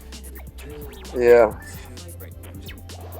Yeah, if you can work with somebody in your shard, that's really a great way. I mean, you should, even if you're not connected with anybody in your shard, you should go to like the forums and try to post something there to try to reach out to them. And you may be able to team up with somebody and kind of, Well, it's nice to meet to know whose different time payouts are. You know what I mean? Because there's certain people that you see you moved arena rank and you're like, oh, I moved arena rank, so you move back, and they're like, well, dang, I just want to get my payout, so they move you back, and then you go back to fight them to get your spot back, and they're like, dude, I just want to get my payout, so they fight you back. It's just like this. So you're wasting all this energy back and forth. When the dude just wants to get his payout, and then he don't care. He don't care because he doesn't have the same payout as you. So yeah, that's definitely true. Somebody asked in there. They said they got a couple characters ready to 6-star. They're from Team Skunk's Eye. They got a couple characters that are 6-star that could be promoted to 7-star. Should they level them or promote them? I would say promote the key players, the ones that we talk about the most. Definitely promote them. But you want to level them up too. So. Did he give you any specific characters? He just said, wait. How do I have a droid collar? Oh, yeah, I had an extra droid. Yeah, I brought one from that shipment. Okay. He didn't say specific. Just have an extra droid collar sitting in your pocket? Yeah, I got an extra droid collar sitting on. Oh, Ben, I forgot. I'm saving it until I decide who to get. I'm seeing what I get tonight. I'm doing a Darktron where I'm waiting. I'm hoarding gear right now. Oh, really? Gonna bring me up in this again? Jake Stewart just finished Royal Guard at Cantina. Who would you recommend farming next? Was thinking Old Ben Orlando for the Scoundrel events. Yeah, again, I did post guides there. There are guides that list all that for you guys in the guide section of the playlist of the site. But if you did Royal Guard and Cantina, who would you recommend farming next? Old Ben Orlando. I would say out of those two, I think overall, Old Ben is probably your safer bet, but I think Lando would be more fun. So, whichever you decide you want to do. Question, I got 4 6-stars. Okay, we already answered that one. Who is your favorite character? Not power-wise, just favorite. This is always a fun one. Go ahead. Go ahead. I'm just going to go to my own channel. I don't even need to wait for these people. Nobody's going to say nothing. Wait. Sorry. I was, Okay, listen, you can't do 18 other things. I do 18 things while I'm doing the stream. So you need to be able to at least answer the basic questions. Okay. What's your favorite character, regardless of power? Just your favorite character in the game. My favorite character, probably be Rey. I like her in the movie, and I think the actor that played her did a really good job. So I like Rey. She's my favorite character in the game. All right. Yeah, I like Rey a lot too. I like Qui-Gon as well. I would say Mace Windu, because who doesn't like Samuel L. Jackson in his shot? Nice. Yep. That's a good one. Right now, my favorite character is Fives, because since I geared him pretty much all the way to max, he hits real hard, and along with Rex, I'm kind of thinking that's responsible for a lot of my holding position. Very nice. Okay. Who would be a better lead in Arena, Phasma or Obi-Wan with Rey, Leia, Royal Guard, and Qui-Gon? I think either one of those are fine. You can go. I would go Phasma maybe when you're moving up, and then for your last battle for the night, you're gonna go to bed or whatever. Then I would throw in Old Ben as your lead. But when you're ranking up, I go Phasma. Yeah, my favorite character is Slave Leia, Jedi Clone Dan. You're absolutely right. But unfortunately, she's not in here yet. So they need to do like that Marvel Future Fight where they have different uniforms and skins or whatever. Then we could just put that skin on Slave Leia, or on our Leia we have now, Princess Leia, and make her Slave Leia. That would be cool. You know that would never happen, right? No, one can only hope. Ben Y. Well, sorry for the spam. No problem, Ben Y, man. If you got questions, put them out there. That's what we're here for. Okay, I'm here to wait for my raid rewards and ask questions. Yep, and then after that, answer questions. You ask questions, we answer them. Elite specs, according to the knowledge and wisdom of Lord Skunk, if the question involves Rey, the answer is Rey. Yes. If the question is ever Rey, the answer is always Rey. I was talking with Skunk late last night about this sandbox team I was thinking about. Remember I was thinking you throw out there a Poggle lead, right, with Darth Sidious, Darth Vader. If you could somehow get Darth Vader to 6 stars, I mean, or close, I mean, even 5 stars should be able to do it, but max out his gear and everything. He has a 121 speed, so he would technically go before. So what would happen is, it would be Poggle lead, Sidious, Vader, Poe Dameron, and IG-88. Okay, and basically, Poggle's offense to droids would give him 30% offense, plus the 50% offense for offense up, plus all the dots that would be created by Sidious and Darth Vader would then set up for 88's AOE, which does 20% bonus damage with an Omega on it for each negative or detrimental effect. So that's I think would be a sick way to just spray the whole team out. I mean, I feel like if you landed all the dots and you got an expose from Poe Dameron and he was able to protect IG-88 with his taunt, you may be able to get that off and pretty much mow down 2 or 3 characters before you even have to worry about the second round or the second attack. Yeah, and if you see the team, always kill IG-88 first, because you don't want to get hit with all these dots on you. Have you seen the culling blade? If you put all those dots on somebody, you can get 40,000 damage, 50,000. So I mean, I don't know if it would work like that, but I just like to see all that max. Yeah, I like the team that you say. I don't think. Okay, here's the 2 things I don't think. I don't think Poggle should be the lead. I think 88 should be the lead, because he's gonna. Everybody who attacks is gonna. So when Vader puts those dots on, because of 88's lead, he's gonna put additional dots on. So you can put a stupid number of dots, and you're doubling up. I would take Sid out, because Sid, we already talked about him yesterday. He doesn't have any potency.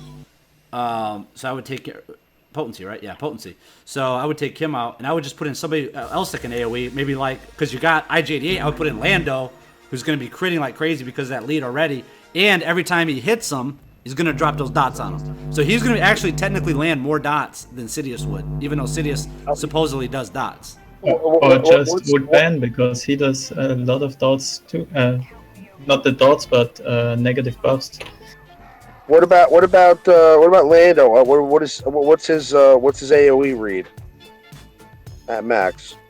I don't know, but I know it's got to be better. You just need it to hit. It's all that matters. With 88 as lead, you just need it to hit. It doesn't make, it doesn't matter what. I mean, it does to a certain extent, but I mean, for what we're talking about, you just want it to hit the people as much as you can hit them with to get those dots from 88. It's good. What's 88's leader ability again?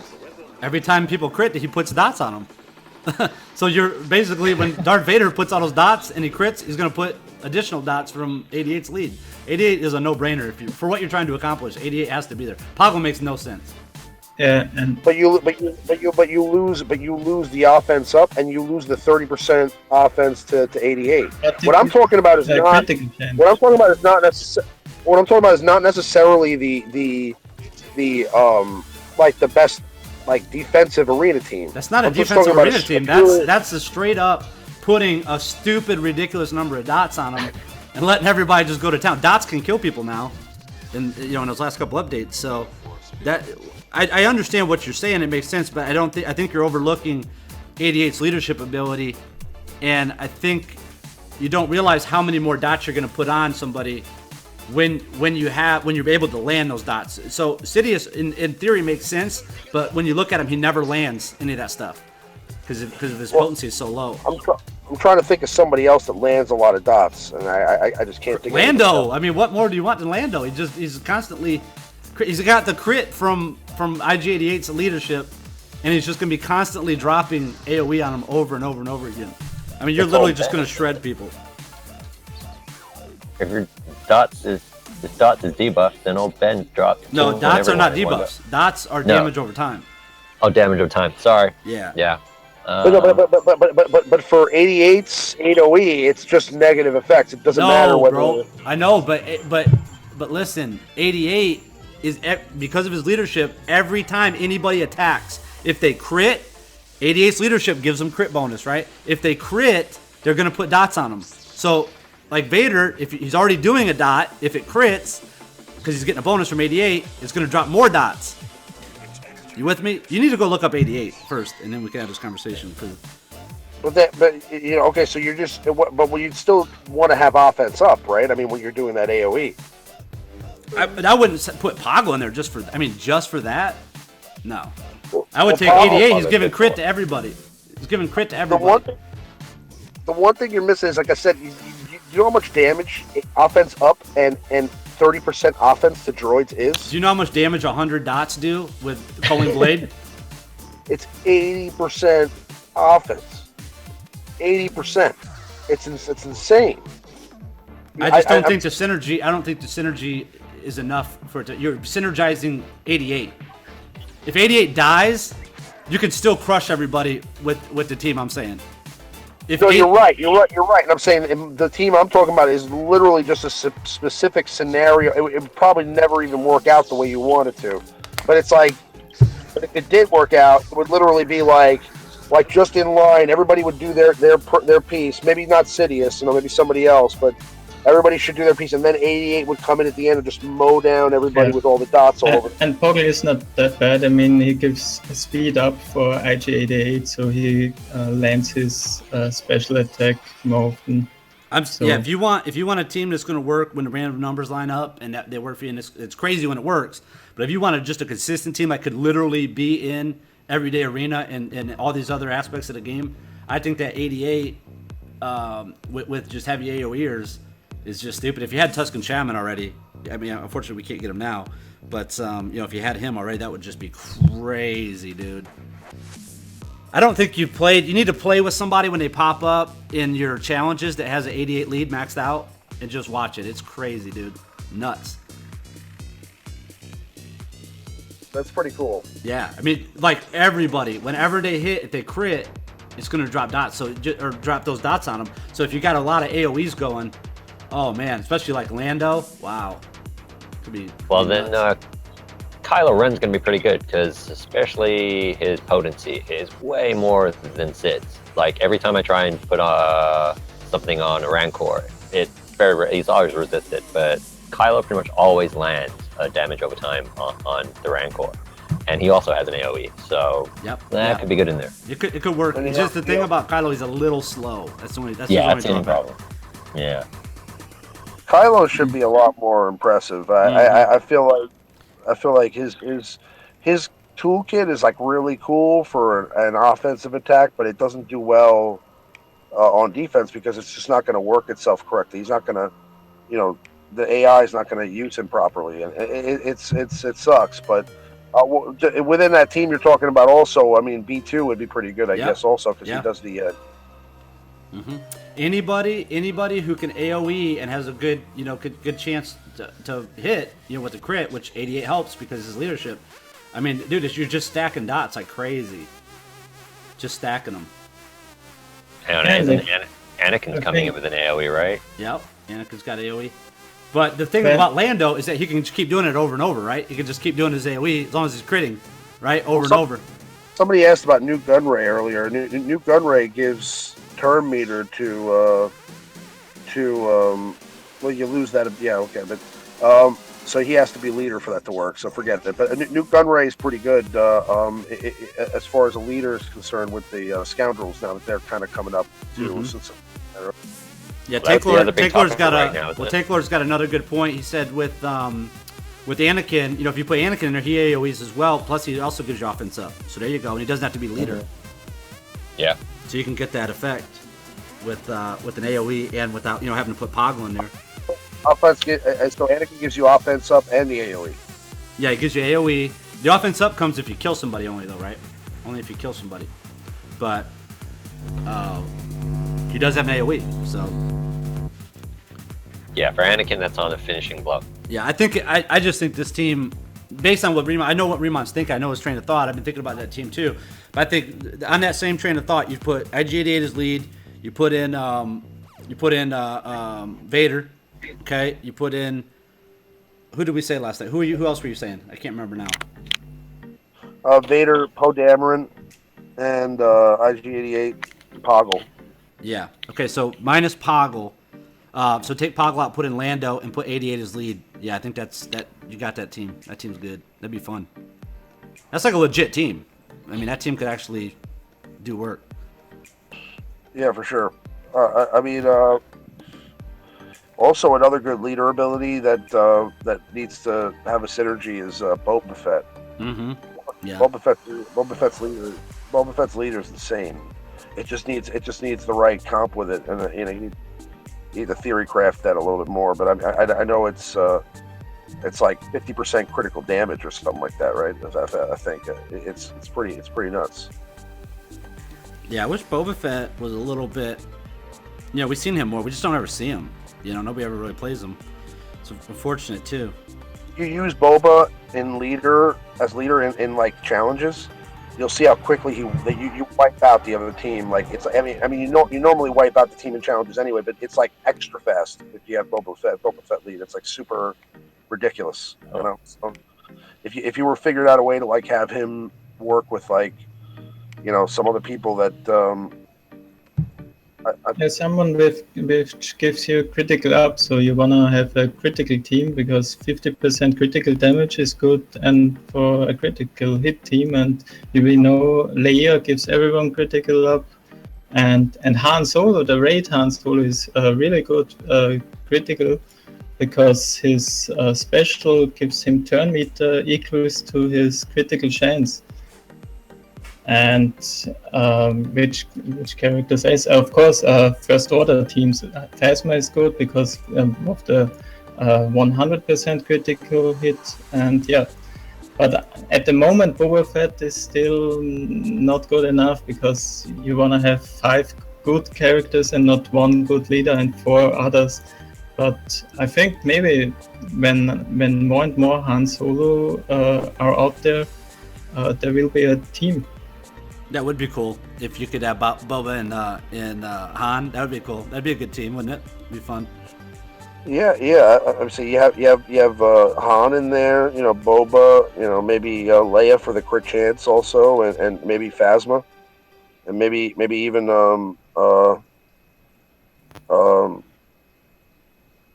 if you're talking about crits, I would say maybe even Lando, like you were saying. Yeah, sure. Lando is perfect. We know this Newt Gunray Lando combination, the old one, and Lando with critical hits, he increase his damage every time. Exactly, and you're talking about throwing crit chance up with Leia, and having the critical damage with Boba, and advantage from Phasma, and you have a good team. That's a pretty good team. So, Skunk, there's 2 things. One, EA Jesse posted that they're going to cancel the 4th champion event. Apparently, they're saying it wasn't well received in the community. So that's what the 500 crystals in the inbox were for. And they're also they said they're going to bring the Omega event, which we already talked about, but it sounds like they're bringing the Omega event back to make up for the fact that they're getting rid of the Force Champion event.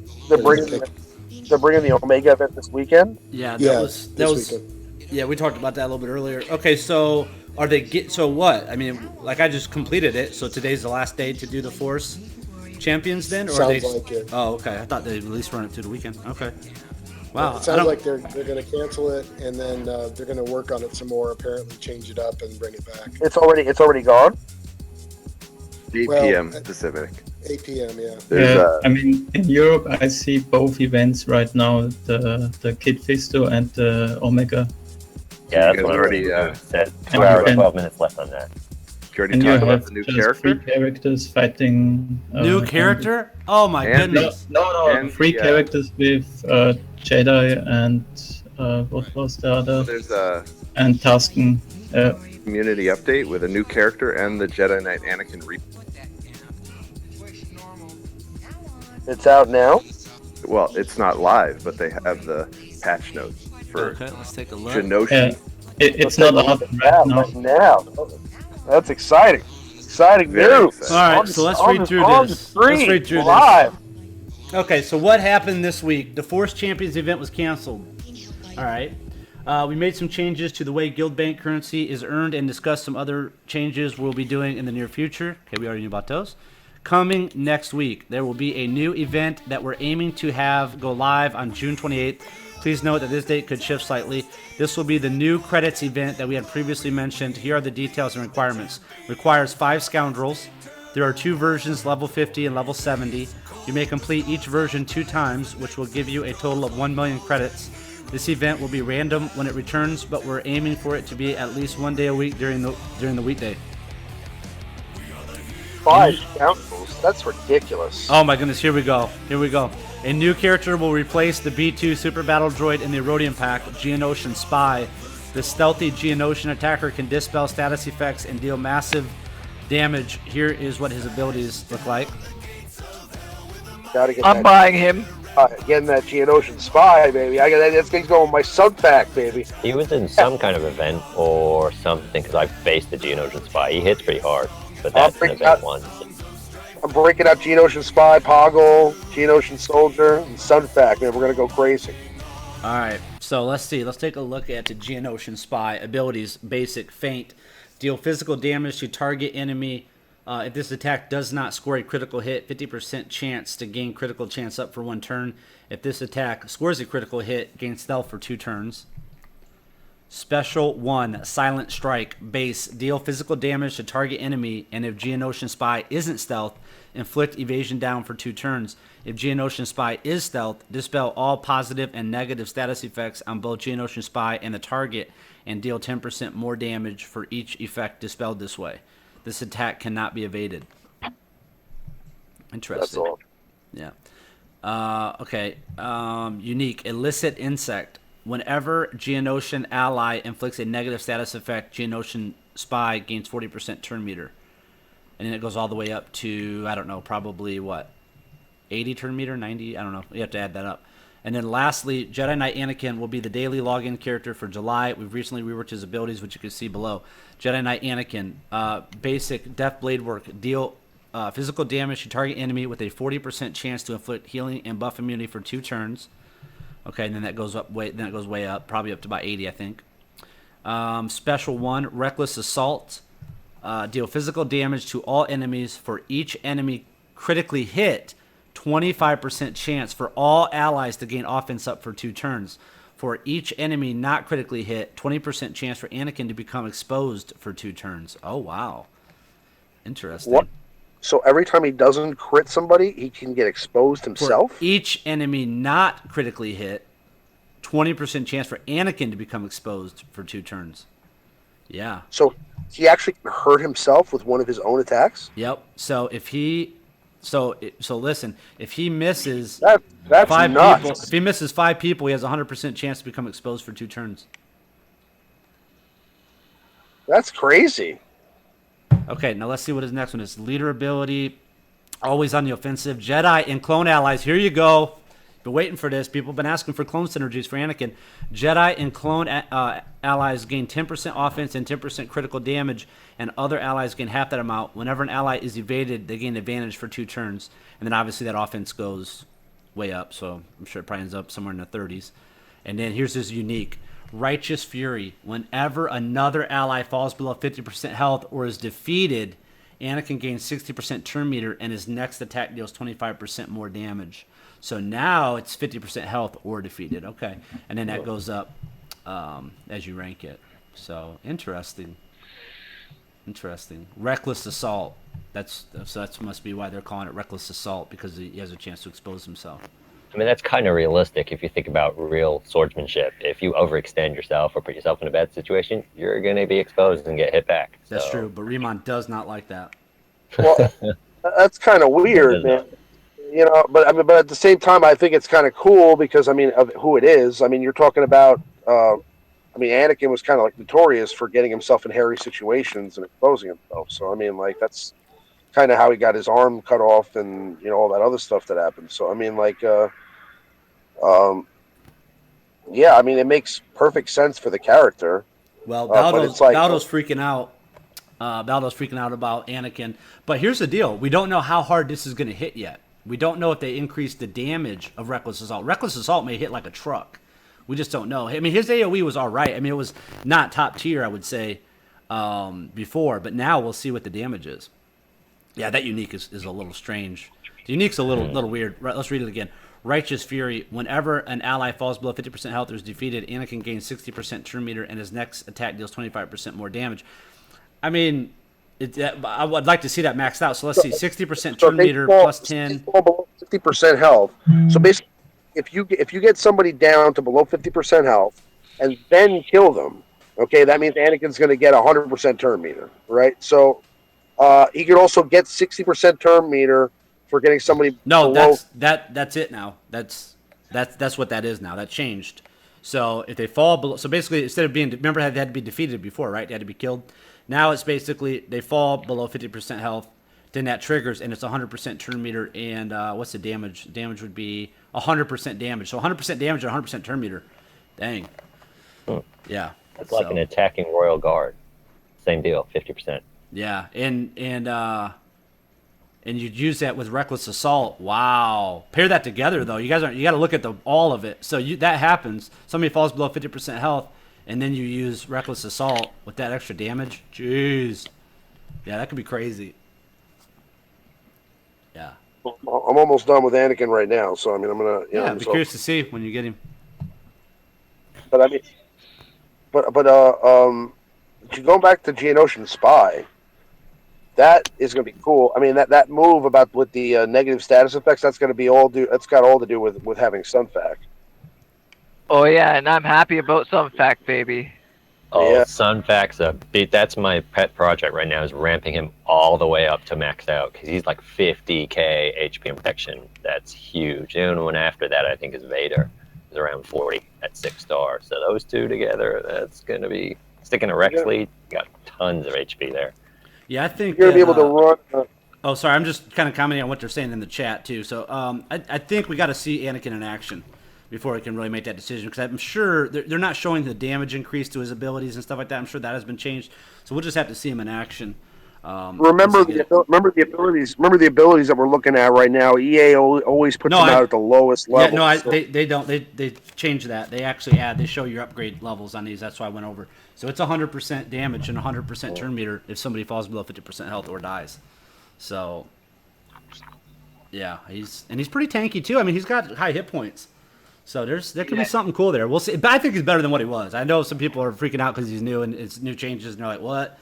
But exposing himself, I mean, it makes sense if you're going along with the storyline. And I mean, it's a 20%. So if he can crit, if he crits all 5 people, then he doesn't expose himself at all, right? If he crits 4 people, let me go back to it.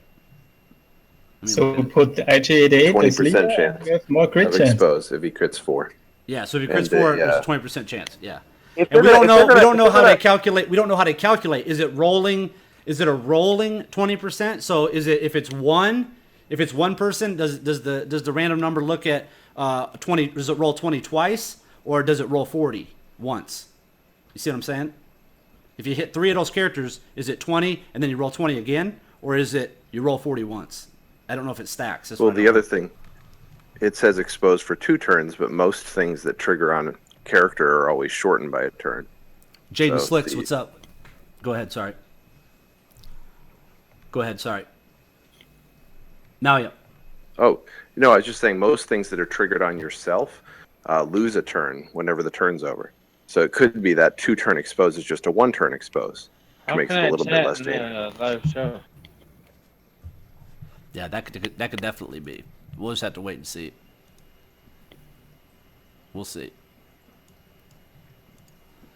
All right, so we got Anakin, we got Geonosian Spy. Cool. Very nice. Very nice. I'm happy about this. I'm happy about Geonosian Spy. So here's the question, okay? Because there's a couple more days left for people to get B2.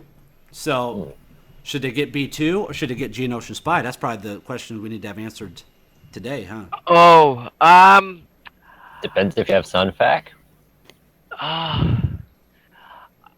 B2 is really awesome because either way he's gonna ramp up, and he's gonna do a lot of, like, not a lot of damage, but he could do a lot of negative effect to everybody and prevent them from doing buffs. That's really key in PvP. It's really, to me, I fought it so many times. It's really annoying, and especially with old Ben behind it, is even way beyond annoying. But yeah, it's B2 is really really good behind old Ben. It's just pretty nasty. Okay, so based on what we know about Geonosian Spy, which isn't a ton, I mean, we see his abilities and stuff like that. We don't know what his potency is or anything like that, tenacity or anything. But let's just say he's mid-range on all that stuff.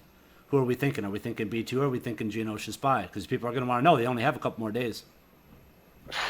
I would say B2 is as annoying as just stated, but it's not impossible to get past. So, it really depends on the comp with him, but he's not impossible to get past. And if you're talking about high-level people who have paid, obviously, to get B2, then they'll probably pay to get someone like Rex. And Rex just takes that out. It immediately gets rid of all the debuffs.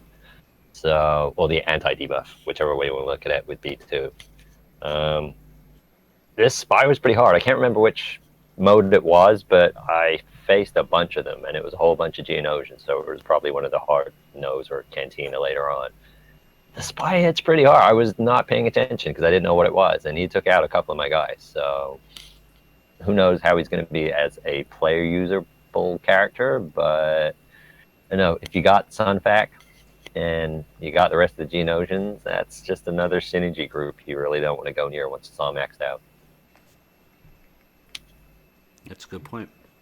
Yeah, and then I mean, B2, the thing with him is, yes, he's good with droids, but B2 doesn't always just have to be with droids. So he could be with, like you said, you know, you could put him, or I think Dartron said something behind old Ben and stuff. You know, there's different areas. The most annoying he's been is behind a double taunting tank team, which for most, if they don't have Sunfac, is going to be SD Han and Royal Guard. Yep. Then it's harder because he has a ton of HP, B2 comparatively. He is a tank. And then you take down a tank to 50%, then you have to get past either stopping SD Han taunting and then the trigger of Royal Guard. So, like I said, you can't get around it. High DPS does it down pretty good. And then if you got a team with all of that, and they don't have a lot of DPS themselves, so it's not devastating, but it is very annoying. As long as you figure it out, it's not too difficult to get past. With this new Spy and Sunfac and, you know, a couple of other decent Geonosians, gonna be a problem more than B2, I think. Yeah, well, the other thing we should probably talk about is, you know, them canceling this Force event. I don't really see what the big deal is. Why are people freaking out about this Force event? You know what I mean? What that they would have to publicly cancel the event and give people crystals for it. I don't understand. I mean, I don't it's not understand difficult. where the feedback's coming from. Yeah, it's not difficult. It's not a difficult event to do. It's kind of just one of those little freebie events. That's kind of how I look at it. It's just I kind of liked it. A few extra credits and like purple today mats. out of it. Yeah, I got 5 purple mats out of the lowest tier one, and I autoed that. So I don't see the problem. I don't know where the feedback's coming from. I didn't see anything on the official forums, but unless they got a ton of emails, can't. Well, I noticed a bug on the last Force the last the event. Force champion. Yeah, the event. The Force, where if you attack Barris, and when she gets down to half health, she heals, and then Ayla Secure she gets taken down damage because she healed. I think that's the bug they were talking about. What? So that's why. What are you It's saying? not so much a bug. That's just bad AI. What is he saying? What do you mean? He's just basically saying, you know, with Barris's thing, she levels people out. She doesn't just heal. It's an equalizer. Yeah. So if you take out Barris first, she'll use it on herself to heal herself, but thereby taking down alias to evening her out. Well, that's the same as Yoda. That's just what. That's not. Yeah, a it's just bad AI. People wouldn't complain about that. People I know, wouldn't be it's upset to your about. advantage, so I don't Yeah, get it. Yeah, that doesn't make any sense. So they're taking away my free stuff. I just don't understand. I mean, I just don't understand how that. There's so many other things in this game I mean, just reference some of the stuff that's happened in the community over the last 2 or 3 weeks. This is the big problem. This is what everybody's freaking out about the Force event. No, I don't think so. That seems a little strange. It's biting the hand that feeds you. Why are you complaining about free, easy stuff? I don't know. I don't see where people are. I don't read the forums that much, but I just can't believe people would be complaining about the Force event. I mean, they complained about Galactic Wars for like 4 months. And they didn't do anything about that. And then now, because people complained about a free event that's just basically a bonus, they canceled it. Wow. I mean, I don't care. I'm glad they brought the Omegas back. They should have brought the Omegas back anyways. I don't see. They should do Omegas every weekend. But I guess that's the upside. That just boggles my mind about this. They canceled it. That's just dumb. Why would they take it away? I mean, why not just leave it for every day so you can do it for free once a day for the rest of the week, and then when it's done, it's done. Just don't do it again. Yeah. Why publicly talk about it like it's something like I never thought about it. You know what I mean? That just doesn't make any sense. Bringing yourself bad publicity. Yeah, I mean, there's a lot more. Who are these people in the community? I just don't understand. Who are these people in the community they're referring to? Like, we had a lot of negative feedback from the community. What? Where? That's what I'm saying. I didn't see it anywhere. It's got to be in like iTunes Store. That's probably the only thing they look at is what you review in the iTunes Store, the Google Play Store. I don't know. That's so weird to me, man. Really. The forums are crazy, man. There's people on there that there's threads on there with thousands and thousands of comments just trying to nerf Dooku. Yeah. Dooku? We're talking about Dooku? They're still going on about. I literally saw one saying, "One request, please, one wish, nerf Dooku." That was it. That was the whole thread. That was the title. Oh my goodness. Oh, I saw the funniest one today. It literally was titled "I'm so angry," and it was over something so stupid. So there's a section called the Dodge. There's a section called the Dodge Mega Thread. Yeah. And it's literally going on for months, and it's just people going in there complaining about getting dodged by their attack. Oh my goodness. That's why I don't go to the official forums ever. Yeah. Oh my goodness. Wow. I set up an alert, like all these alerts. I just do an alert. So like all this stuff was tweeted. I tweeted all this stuff automatically, these updates. So I didn't know them, but it went out on my Twitter account. So if you're not following me on Twitter or Facebook, make sure you follow Lord Skunk 1. Because here it is right here. I bet you it's already posted. Where's it at? News right here. Bam! There it is. Posted 2 minutes ago. Force Champions event canceled. Greetings. Today is the day. Okay, whatever. And then another community update. Greetings. What happened this week? The Force Champions event. So yeah. So it'll update you before I even know. So there you go. Make sure you follow me on Twitter and on Facebook.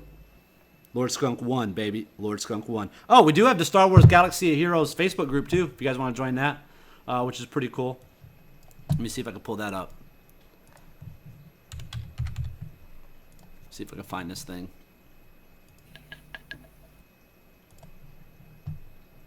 Bear with me.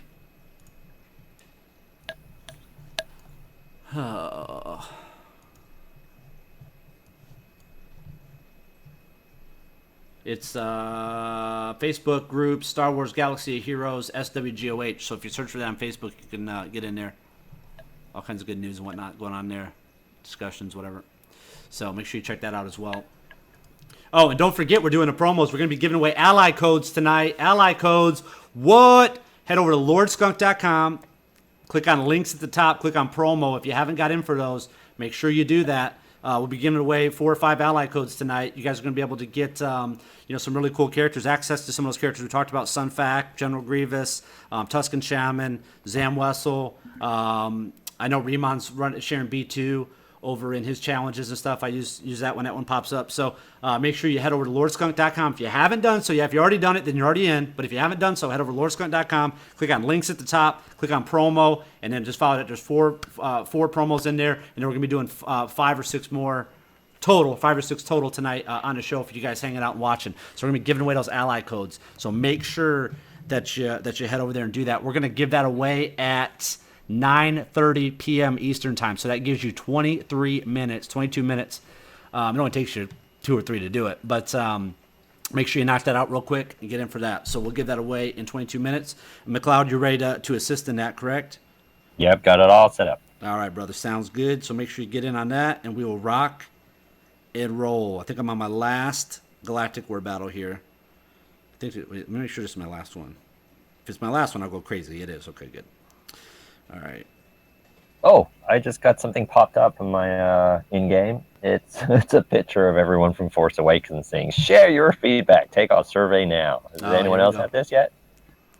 I'm in the Galactic War, but I'll check it in a minute. Interesting.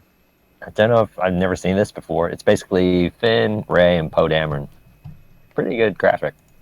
Cool. And let's screenshot that.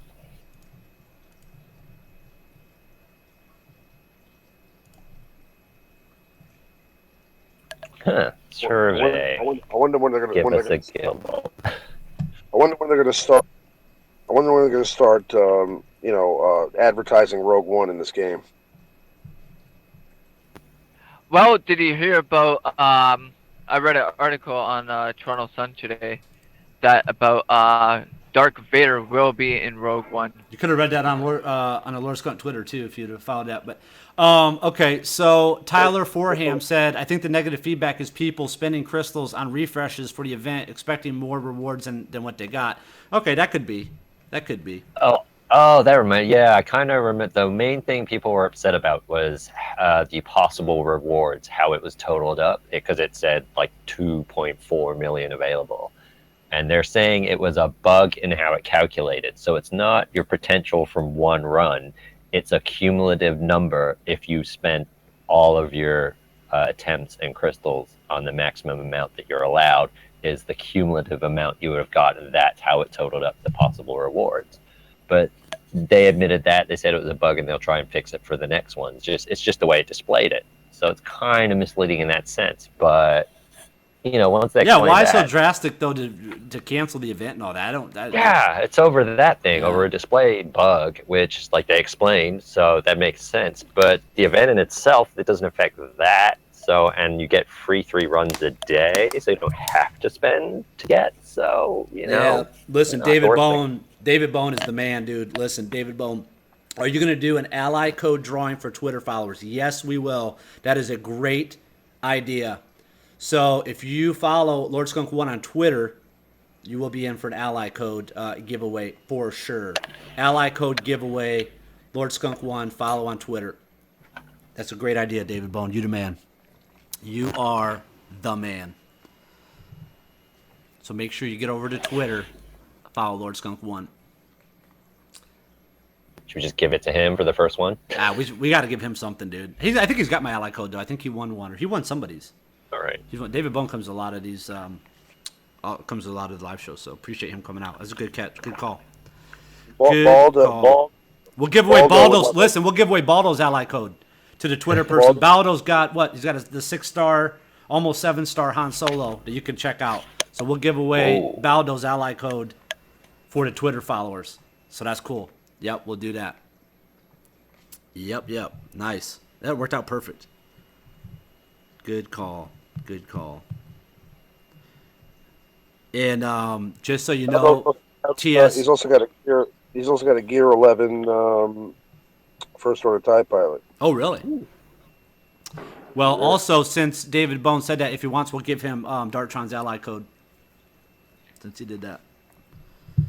So cool. Appreciate it.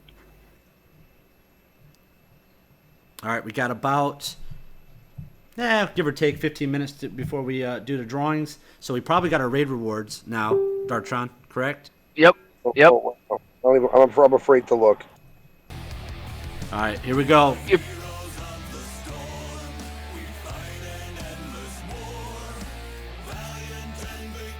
Okay, here's what I got. You guys ready? I got 890, whatever they are, the guild coins, 440k, 16 stun cuffs, and 1 Nubian tech design.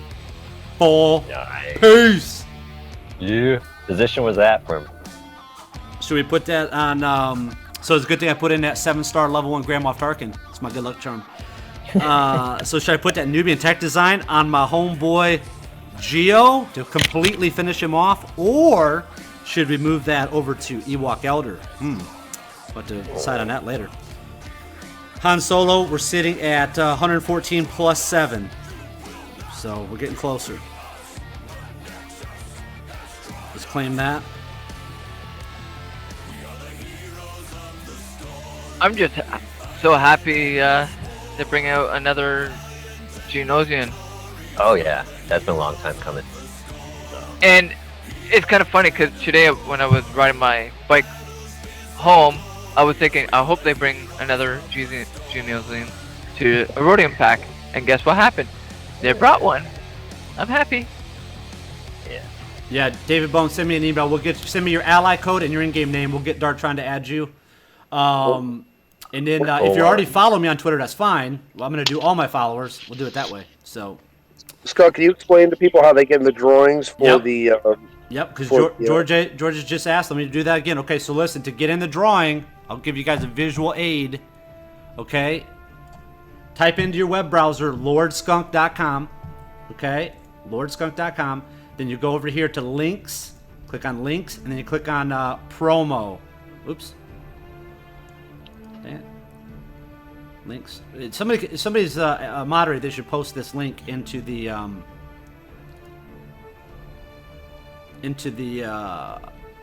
chat, the live chat. Let me see if I can do it. I might be able to do it here.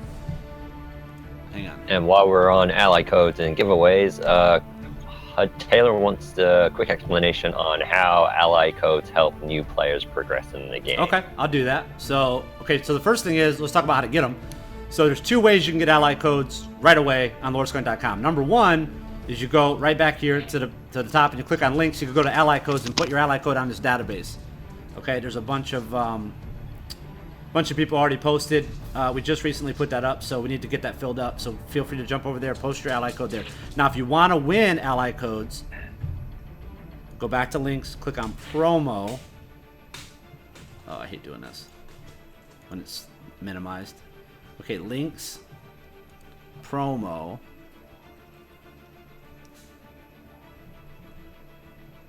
Why don't you carry on your explanation and I'll get that link up there in the chat. Yeah, I tried to put it in there. Might have to go to tinyurl and put it in there or something. Because it's not here. Hang on, let me do it.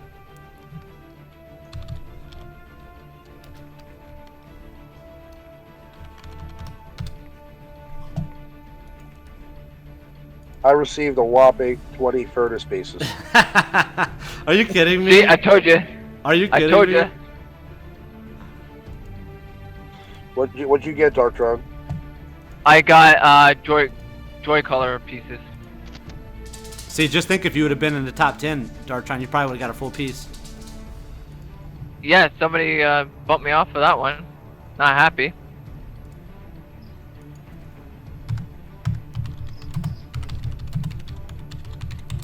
Okay, paste. Okay, that should work. So that one should work for you guys.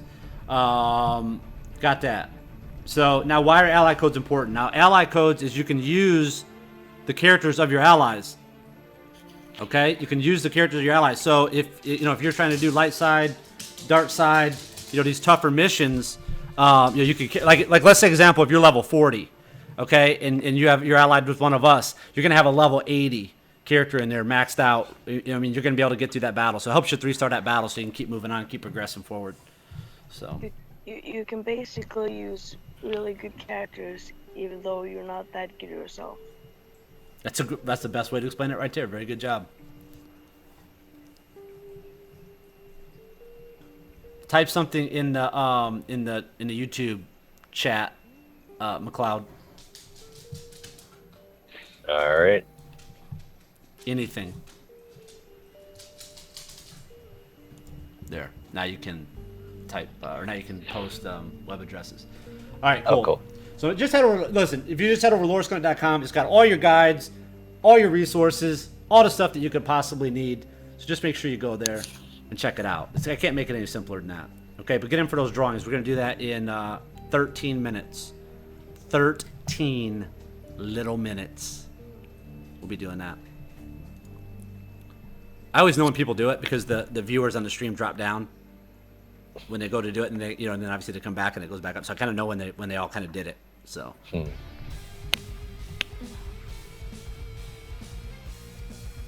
Oh, and the other cool thing about the allies is that if you're in our Discord, you can talk to all the people that you can talk to myself, Riemann, Wise Man Pendle. You talk to anybody and that you're allied with, And you can say, hey, would you mind maybe putting in, old Doc, I'm trying to get through this tough dark side battle, or could I try out your General Grievous, or could I try out your B2, or your Tusken Shaman, or your Sun Fac, or your Zam Wessel?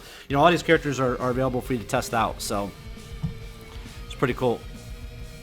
And if you're a part of the Discord, you can ask for, or you can screenshot your team or all your characters, show them, and ask what the best teams you can make are, and then they can also suggest characters that they can borrow to you. Yep, absolutely. Tons of resources over there. Tons of help. Utilize the knowledge of a huge network.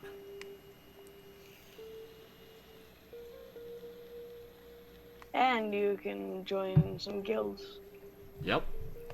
If you're interested in looking for a guild, even if you're a newer player, we do have guilds set up there for newer players. So we have tons of people over in the Team Skunk guilds. Just head over to teamskunk.com or click on Team Skunk on lordskunk.com. And we got tons of people over there, man. They just love to help out new players or veteran players, or whatever. They just love to talk about the game and enjoy it and make sure everybody progresses along nicely. So appreciate everybody doing that. Yep, Baldo's running Han, man. He's got a 6-star Han, almost 7 stars. So Han Solo, not Stormtrooper Han. We're talking about Han Solo, available for people to check out. So make sure you do that. Now, to simply get in for that drawing, just head over to Twitter. Follow Lord Skunk 1, Lord Skunk 1 on Twitter. We have a question from Remlock. He's asking in Discord here, thoughts on running a clone team for Phase 1? Maybe with DACA or something? Running a clone team on Phase 1? Would this be simple? Well, I just came up with 3 million, could have soloed T6 Phase 1 with mostly clones. And if you got a decent Chewie as well in there, that'll help you out too. But the basic clone team is, I think the first video I ever saw of anyone soloing a Phase 1 was basically all clones in a Chewie. So definitely doable.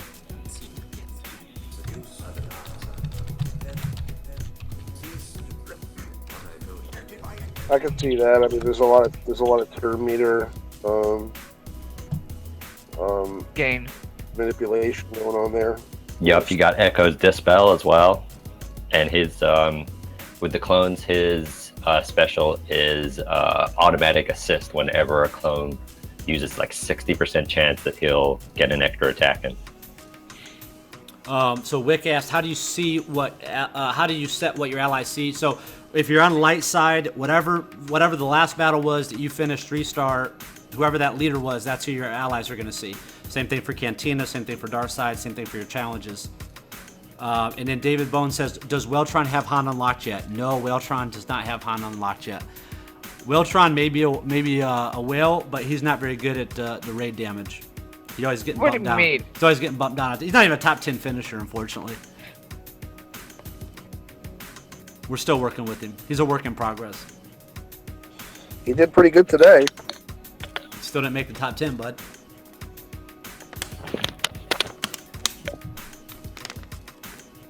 Just remember, if you ain't first, you're last.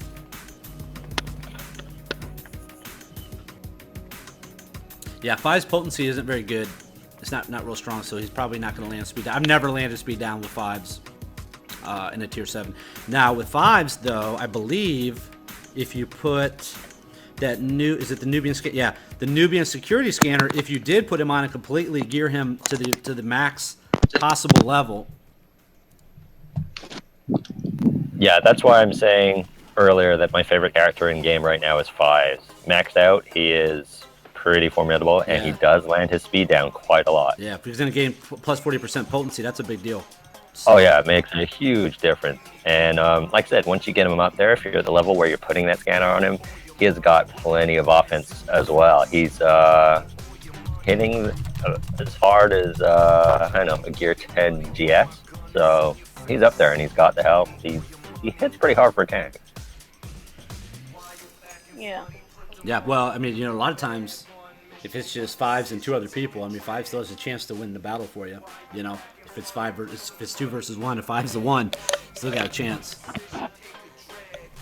And I'm just about to get the final piece to put on him that completely maxes him out, and that is a Mark V Merson thermal detonator, which gives 25 strength, 50 physical damage, and another 15 armor, plus another 5% health steal. So 5s is looking real good maxed out.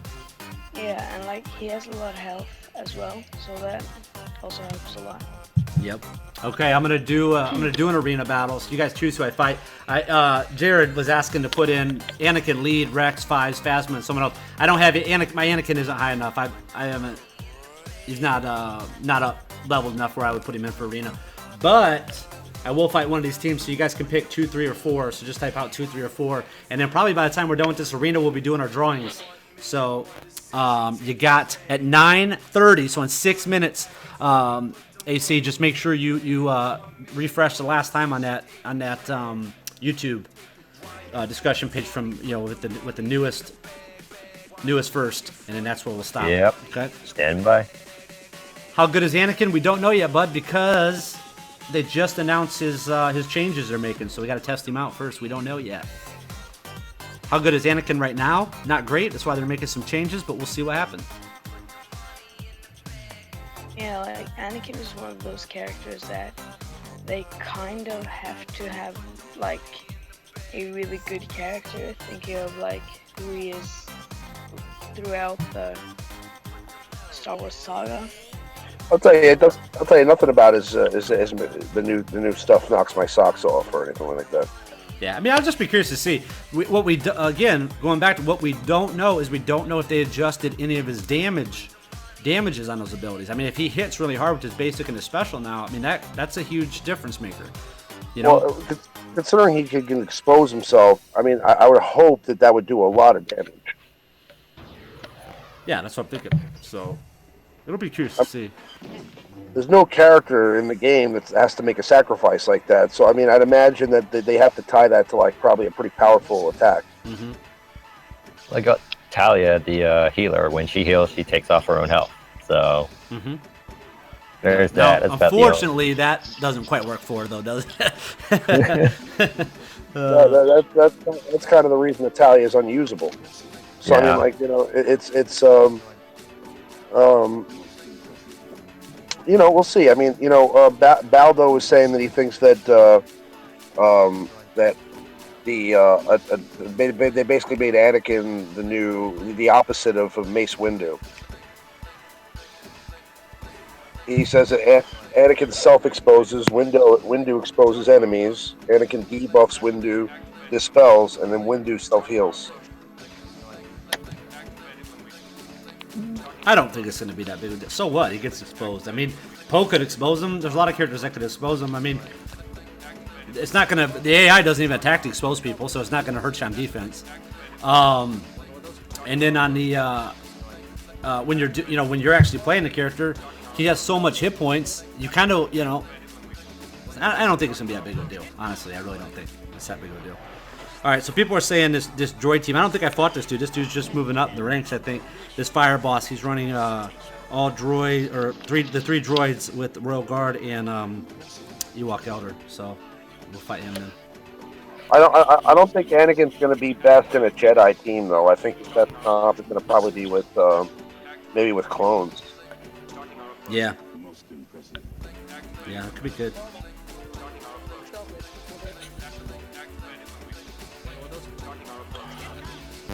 I'm going to put in Geo here. Alright, what is that about, Janko Fett?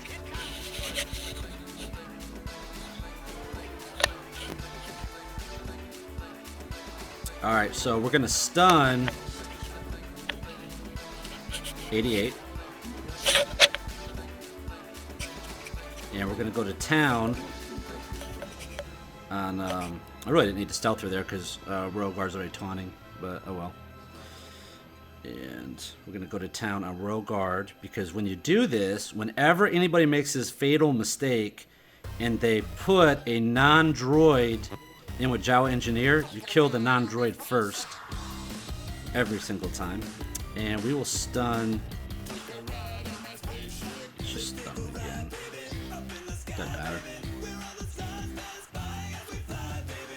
Okay, Royal Guard's dead. Now we're going to go to work on 88 every time. It's the exact rotation you do every time. See, Gyro Engineer heals. He's wasted. He's worthless now. Just take out 88. Then 86.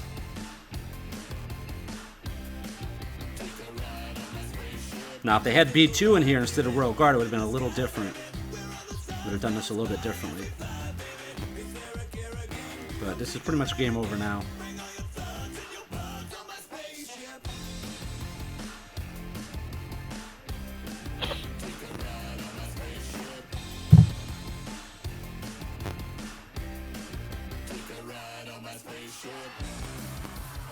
But you know that Gyro Engineer was only star 5, but kind of like what Riemann was saying yesterday is that the Gyro Engineer really he's more of a toolbox character, so it doesn't really matter so much that he's 7-star or not 7-star. He kind of does what he does, and that doesn't really matter. He doesn't need to be 7-star to give the speed buff. He doesn't need to be 7-star to res. So. What do you do if B2 is there? It depends on that comp, but if B2 is in instead, what I typically will do is I'll stun 88, so we'll still stun 88, and I will try to burn down Engineer. Either I'll try to burn, depending on what the other characters are geared, I'll either try to burn down Engineer first, quickly. If he's like that guy was a 5-star, I'd probably get him out pretty quick, so I'd kill him. Then I would go for B2, continuing to stun 88. If the Gyro Engineer is a little bit higher, I did see some higher Gyro Engineers on my server recently, so sometimes I'll go right for B2 and try to get him out. It just depends. So, all right, so we ready to do this drawing, man? It's 9:30. Here we go. McLeod, you got it pulled up? Ready to do this thing? Yep. Good to go. All right, cool. So, since we're only doing one, do you want me to just pull it and then count it instead of counting them all ahead of time? Let's just do that. Okay.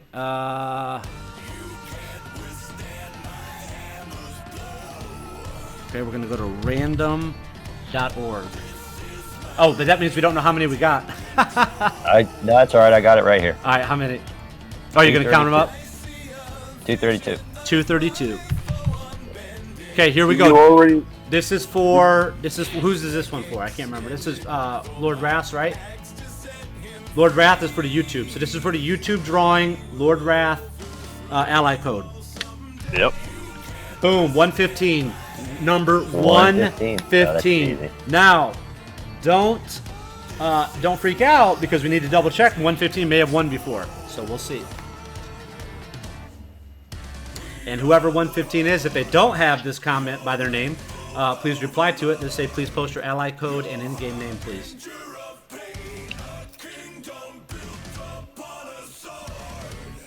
All right, here we go. 6-1, so 5 back, and it is in free flow. What? Spell it. So, okay, it's a weird spelling. It's got a 0 instead of an O. So it's Ben, B-E-N, there's a space, and then F-R-E-E-F-L-0-W. Okay, cool. Ben Free Flow. All right, cool. And then if you can respond to him on there and just say, please post your in-game name and ally code, that would be great. Yep. Okay. All right, now we're on to the Reddit one, which I'm going to change the Reddit one now. I'm going to change that one this week, so we'll change that to it'll be the Twitter one.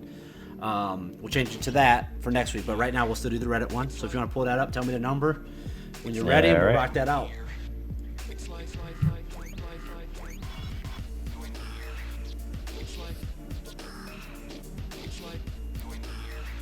So I'm hoping that they put Dengar in Cantina or Galactic War is what I'm hoping for.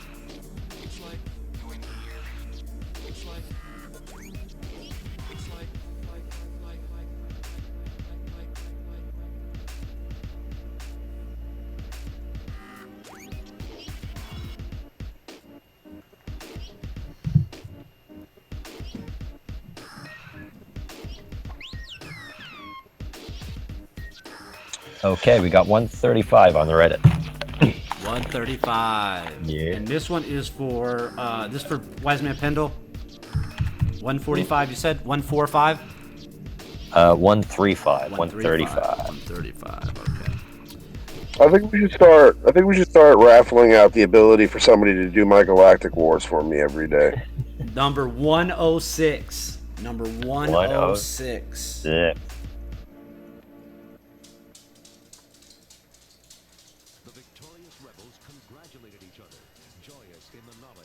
Number 106. Couldn't just be 6, right? Yeah, exactly. Can never be easy, can it? Then Luke caught sight of 3 familiar figures, the spectral images of Yoda, Obi-Wan, and his father, Anakin Skywalker, smiled proudly at the young Jedi. Okay, next one is for Riemann Azab's ally code. Riemann Azab. And he is rocking out that B2. He is doing General Grievous. And speaking of Riemann, Riemann, are you with us? Hello. Yeah, I'm here. David Bone. I'm here, sir. David Bone has volunteered. He said he will do your Galactic Wars every single day as long as you quit smoking. He said he will do those every single day. David Bone has picked up the flag that I put out there for the campaign to, for Riemann to quit smoking. He has not dropped that flag. He has been carrying that flag everywhere. I appreciate the care. Baldo agrees. Good old Maurice agrees. All right, so now we'll be giving away Riemann's ally code. This is for Twitch. I got to do this out of my emails. Best way for me to do this, so let me... Yeah, I can share whatever you guys want. I mean, I have Sunfac, I have Wedge Antilles, I have B2, Grievous, I have a Gear 11 Resistance Trooper, or Stormtrooper Han, or Leia, Gear 10 Leia, Gear 10 Rey. Sweet. All right, I got to pat myself on the back. I figured out that I could count backwards instead of forward if we're going up and down with the high numbers. So that was a bit quicker. So we got Gorilla Beast for the Reddit code for Wise Man Pendles. Gorilla Beast? Yeah, all one word. All one word, Gorilla exactly Beast. How you would think it would be spelled. Okay, So- cool. Cool. Oh, actually, no, it's not. It's Oh. Gorilla Beast. Oh, here we go. Oh, sorry, it's not. I'm just totally misreading that. It's just Georgie Beast. Okay. Georgie Beast. Okay. Georgie Georgie Beast. Beast. Yeah, if you type it into chat too, it helps too. 'cause then Yeah, I'll everybody do can- that. And then, okay, so the Twitch winner who wins Riemann Azab's ally code is Exofunk. EXOFUNK. EXOFUNK. I'm going to write that. UNKN. I'll write down the Twitch one and you can send me the other ones later. Twitch Exofunk. Cool. So Exofunk's there. Whose code was that for? That was for Riemann Azab's. Oh, right. That's Riemann. All right. Okay, now let's do the Twitter. So I gotta figure out how to do this for followers. Followers. Okay, and we will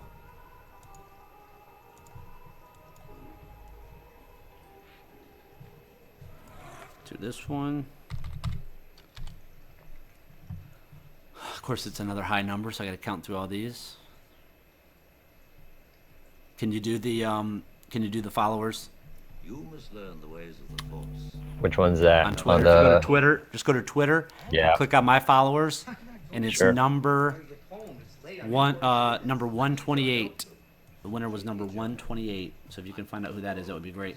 So start at the top. 128. Yeah, they look like they're in threes on my screen, so they pop up in All right. threes. Yeah.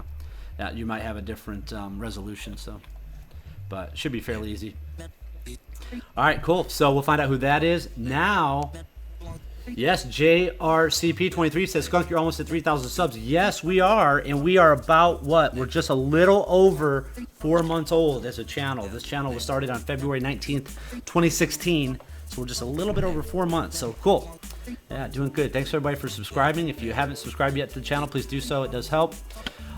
Also, like the video while you're here. That little button right there while you're watching, just hit like. And then finally, we're going to give away while AC figures out the Twitter winner, we're going to give away my ally code here. We're going to do our random numbers again. Random numbers, this time between 1 and 500. I've already wrote down my number. Between 1 and 500, post one time. If you post more than once, you're ineligible. Post one time between 1 and 500.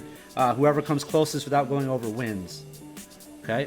So, my ally code, 1 through 500. Pick a random number. Whoever gets closest without going over wins. Only post one time. If you post more than once, you're ineligible. Hit it. Who else is in here? Maybe we'll give somebody else's ally code away. Let me see who's even in this channel. Could give away Raxel Alucard's ally code. He's got some good people on there. Alpha Mole Eliza's got great people on there. Give away those guys. I'm sure Alpha Mole probably has the worst roster in all of teams. Yeah, right. I think he's second to only Johnny 44, isn't he? Nice. I like Peter Panda going with that 499. Nice. I like it. I don't like know what it. happened there. You don't know what happened where? I was in the middle of saying something. I just got disconnected. Oh, you said you think he has the worst roster in all Team Skunk, and I said no, he is. I think he's only behind Johnny 44, right? He's got a phenomenal roster. I mean, I was just trolling, but he's got pretty much everybody you could want. Yeah, we'll have to get with some of these guys. We'll have to do some more of these promos. These guys like the promos, man. I like doing them too. They're fun. So we'll have to get with some of these guys and do get some more of these. I like Malia Bean is sharing a Zam Wessel. Nice. Yeah, we'll have to do that. Is Malia Bean on our list? I can't remember if Malia Bean. We're giving his away. We gotta look. Let's see. It's me, Riemann, Wiseman Pendle, and Wrath. Okay, yeah, so we got to get Malia Bean on there. We got to get Alpha Mole Eliza. We got to get Raxel on there. There's a lot of people we got to get. Yeah, cool. We'll do more of these promos, man. It's good. It's good, man. It's nice to have those characters on there. I mean, that's, speaking of, we were talking about subs and how old the channel is. Well, the only reason I even did this channel, really, one of the main reasons was to get ally codes. That was really the main reason. I mean, I wanted to, get through some of these battles when I first started playing the game back in February, so. Yeah, I mean, allies will help you, especially during the beginning part of the game, to get through a lot of those stages. When you get later in the game, I mean, they help you. I mean, it's cool to try out characters, like you want to try out, characters that you don't have, see if they're worth it or not. But the thing about the allies is really, I mean, yeah, when you're beginning the game or when you're working your way up to the higher levels, you definitely need sometimes you need an ally to give you a healer, or somebody especially with dark side battles, it becomes a little bit more difficult. You start to have the necessity to have an old Daka or something like that. Old Daka can really help you get through dark side battles. Yeah, well, it's so important to 3-star them, because then you don't have to, you can just sim them. You don't have to put that. So it's so important just to get those battles 3-starred and move on. And having those allies can really help a ton to do that. So okay, so here's what we got. Here's what we got. Is Tomatron? Where's he at? Let's get him in here. Put him as a moderator. All right. Even with my roster right now, I was having trouble getting through that last stage of Cantina against to get Anakin at a Cantina. Yep. All right, so we're going to do this. Malia Bean offered to give away his ally code as well, so we'll do his after. Malia Bean, can you help us out, bud, and find out who the winner was? My number was 323. 323 was the winning number. 323 was the number. So, Malia Bean, if you could scroll through that chat and find out who was 323 or closest to it without going over, let us know. Appreciate that. And then I think... AC still knee deep in the Twitter followers trying to find number, what did we say, 123? I am. We might have to get that after the show because I can't get into my Twitter account. Oh, okay. And it won't let me look at your followers without. But also while we're here, I think you want to get on the top 10. Yes. Oh, I totally forgot about that, man. I always forget the top 10. Okay, yeah, we definitely want to get the top 10 out. Okay, so let me do this. The Twitter followers, we will message you. We'll message the Twitter follower that won. Okay, we got the number. Can you write the number down? AC. It's 128. So we'll do Twitter. Number 128. So we'll just look that up later after the show. Okay, cool.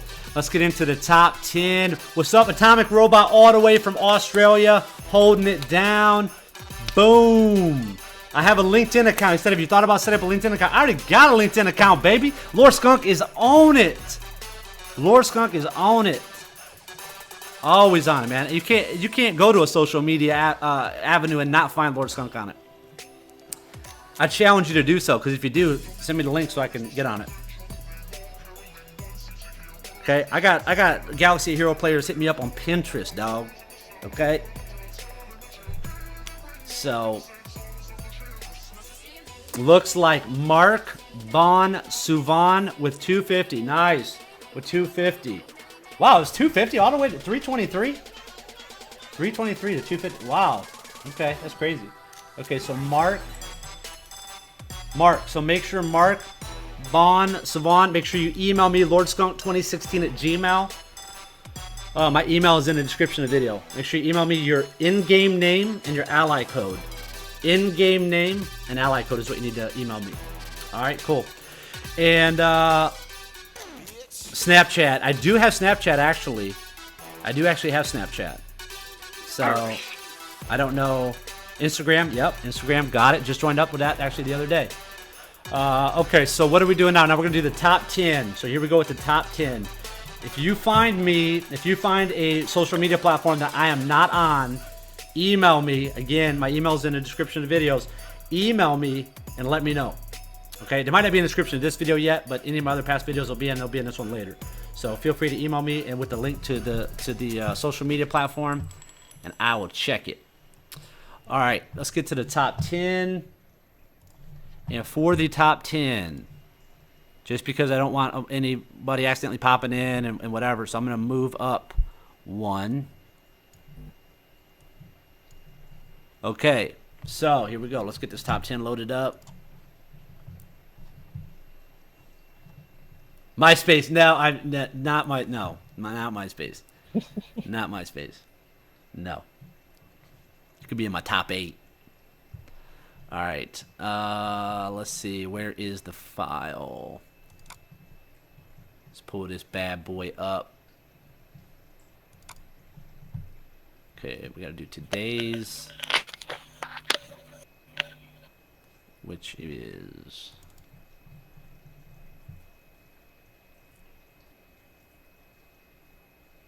Tinder.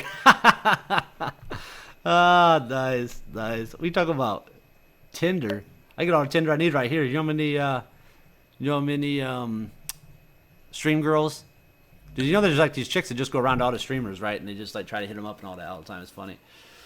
Okay, so let's pull up our guide here.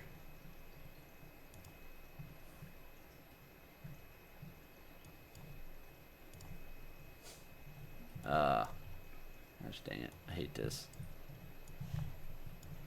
Okay.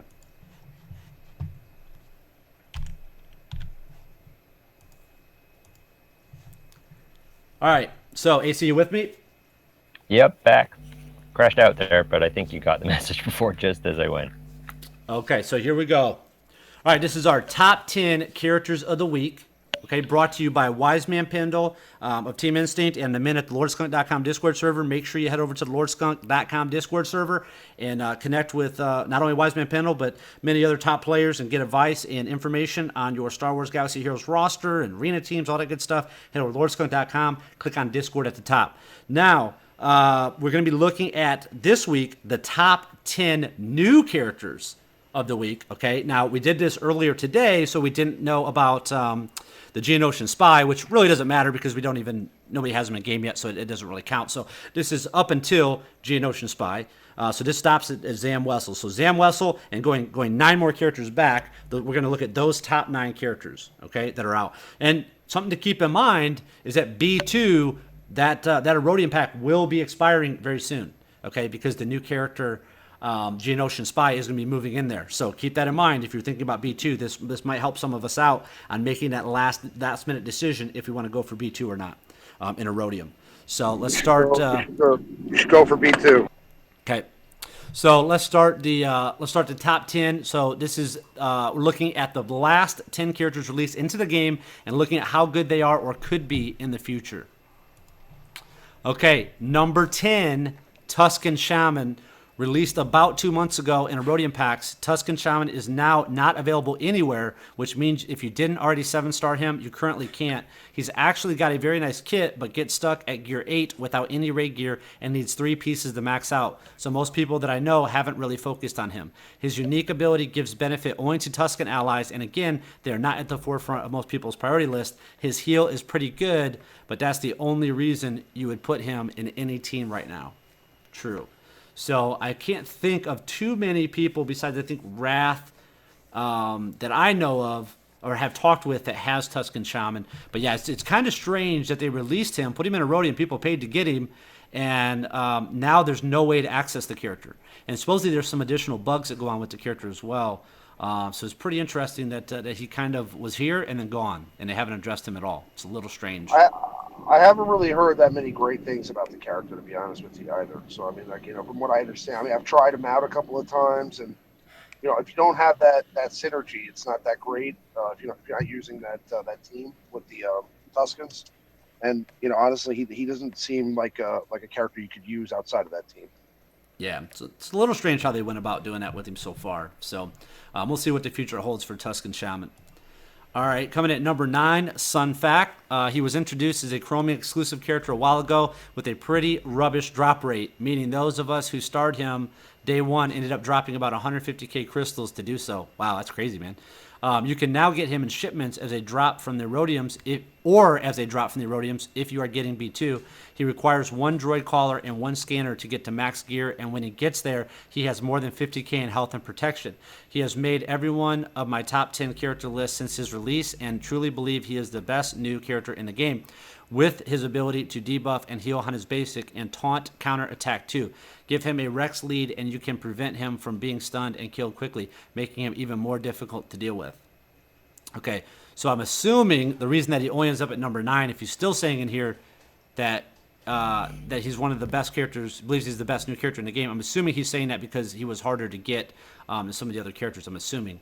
I'm sure that has something to play within that. Yeah, I mean, he's a beast character. He's got a really cool set of tools. He's also, I mean, yeah, he's definitely the character with the most HP in the game. And, you know, now that they have the Geonosian Spy coming out, I mean, he could, you know, add a whole new level or a whole new team comp. Because, I mean, I really, with just Sun Fac, the Geonosian team didn't seem too enticing. But now it might seem something you might want to go for. Yeah, it's definitely interesting. Something that to look forward to with Geonosian Spy coming out. All right, coming at number 8, Wedge Antilles. He was last month's Erodium character, and he is now only playable as an extra shard drop in this month's Erodium. Or he's only available as an extra shard drop in this month's Erodium. He requires no less than 5 pieces of raid gear to max, which I think is just outrageous, unless you're focusing entirely on a rebel team, in which case feel free, because he is a very strong leader for them, providing them with plus 30% offense and 25% health regen when an enemy is defeated. He deals a lot more damage at the start of a match due to his unique, providing him with speed and offense for each ally with high amounts of health left. His AoE is very powerful and deals 50% more to enemies with more than 50% health, so it is great. It's great for the fight opener. He is a very powerful attacker, especially leading rebels, but that gear cost is too much for me to push him above gear 8 at the moment. So, Wedge Antilles, interesting. I have him at gear 9, and you know, he's not. I mean, literally, you know, like, you know how some guys, you know, they may need 5 raid pieces, but 2 of them are when you get to gear 10. He needs all 5 pieces just to get to gear 10. So, like, I had to give him 2 pieces. I believe it was a furnace and a droid collar. No, it was no, wait a minute. It was a furnace to get him to 9, and then I believe once you get him to 9, he needs all 3. He needs a newbie and design tech. He needs a scanner and he needs a droid caller. Okay. So lots of raid only gear. Well, I mean, some of that can come from shipments, but lots of that high end gear for Wedge. All right, coming at number 7, Jawa Engineer. 3 new characters were released as part of the guild launch, and Jawa Engineer is the first one we shall discuss. He is great in a droid team and maybe in some Jawa teams later down the line or in a droid Jawa hybrid, but he doesn't have any place in other teams. The reason he is good in that team is because with the HK-47 lead sending your droids into overdrive, the only problem before was getting them going because they were all quite slow. Jawa Engineer gains 10 speed for each droid Jawa ally, meaning that paired with 4 droids, he has a whopping 193 speed. He then uses his third ability, which is to give 45% turn meter to all droids Jawas and crit chance up, and sets them easily onto their path of destruction. His only real weakness in terms of his kit is his detonator basic, but even then I have been told that it deals a sizable amount of damage to the Rancor if you can get him started up high enough to use him. Very interesting for the Jawa Engineer. I believe he counts himself too, so he would get 203 speed at max with all the droids. Interesting. Either way, doesn't matter. 193 or 203 is still beats everybody else, doesn't it? Except Han. Still beats everybody else except regular Han. He might be right. I'd have to go back to the way it's worded. I mean, he maybe only gets it for. I mean, unless it counts himself. I don't know. I don't think. I think either way it doesn't matter. I mean, who's gonna go? I mean, there's only one character in the game that can go ahead of him. You know, so. Who's faster than him? I mean, the only person I think it could be close is Leia. No, Han. Han's the only character that can go. Han. Oh yeah, but he doesn't. Not because of speed, just because he goes first. Yep. So that's going to be the kryptonite of the Jawa Engineer teams is Han. So yeah, but definitely that's going to be a super strong team as people start to get their engineer up and the rest of their characters up. So yeah, that's definitely going to be a strong one there with him if you guys are doing droids. Oops. Okay, number 6, your other guild character, Gamorrean Guard. Perhaps the largest character model in the game, GAMG reaches about 45k health plus protection at max gear, which is pretty good for a tank. He inflicts damage over time on his basic. I always like characters with additional effects on their basic, so that's good. His second ability is interesting because as well as taunting, he gains retribution for 2 turns. He also gains protection equal to 20% of his max health, which is the first ability in the game to alter protection. I think that GAMG is a good all-around tank, but not quite as useful as Sun Fac. And I think he's got like the same speed as like Royal Guard and stuff too. So, but from the last time I looked, I think. What are you guys thinking about Gamorrean Guard? Well, I think he's got a great. I mean, the fact that he taunts and then puts up retribution is just really cool because he's forcing you to attack him, and then on top of that, every time you attack, he's going to counterattack. But he also can adjust that protection bar, which is huge because you're talking about. I mean, healers are kind of dead now, right? Because you're waiting until you get to health before they're even effective, because you can't heal anything. You can't heal protection, so it's like that's why healers can't be used in PvP at the moment.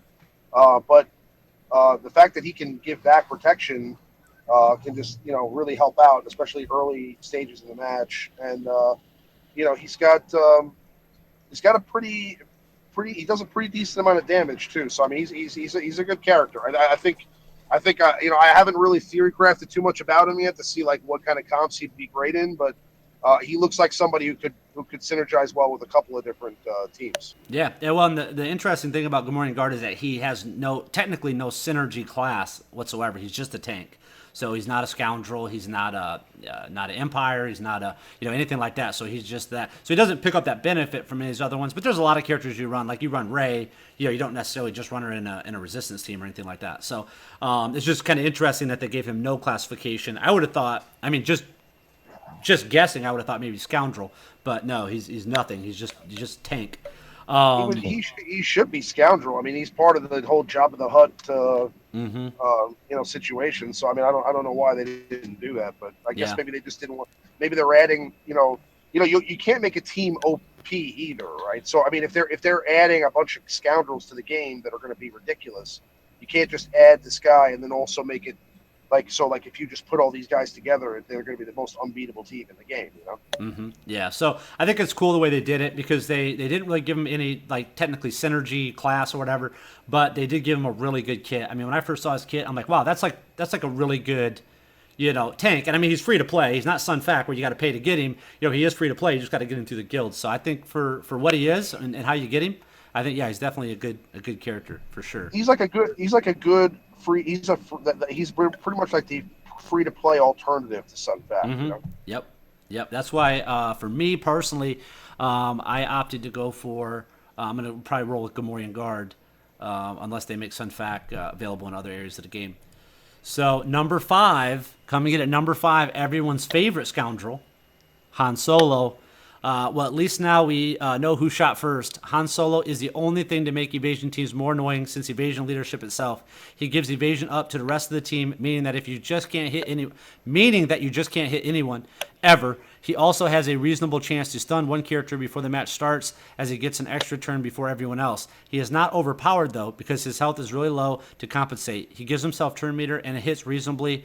Although as no one has him 7-star yet that I know of, I'm not sure how much harder he will be hitting then. He is a good character to boost your evade squad, and for such a long term to farm, you pretty much expect him to be good. Yeah, I agree with that. That's that, and I think as we all start to get him and lock him and use him, I think he's going to be, like I said, he's going to be good against that the anti-droid Jawa engineer team for Han Solo.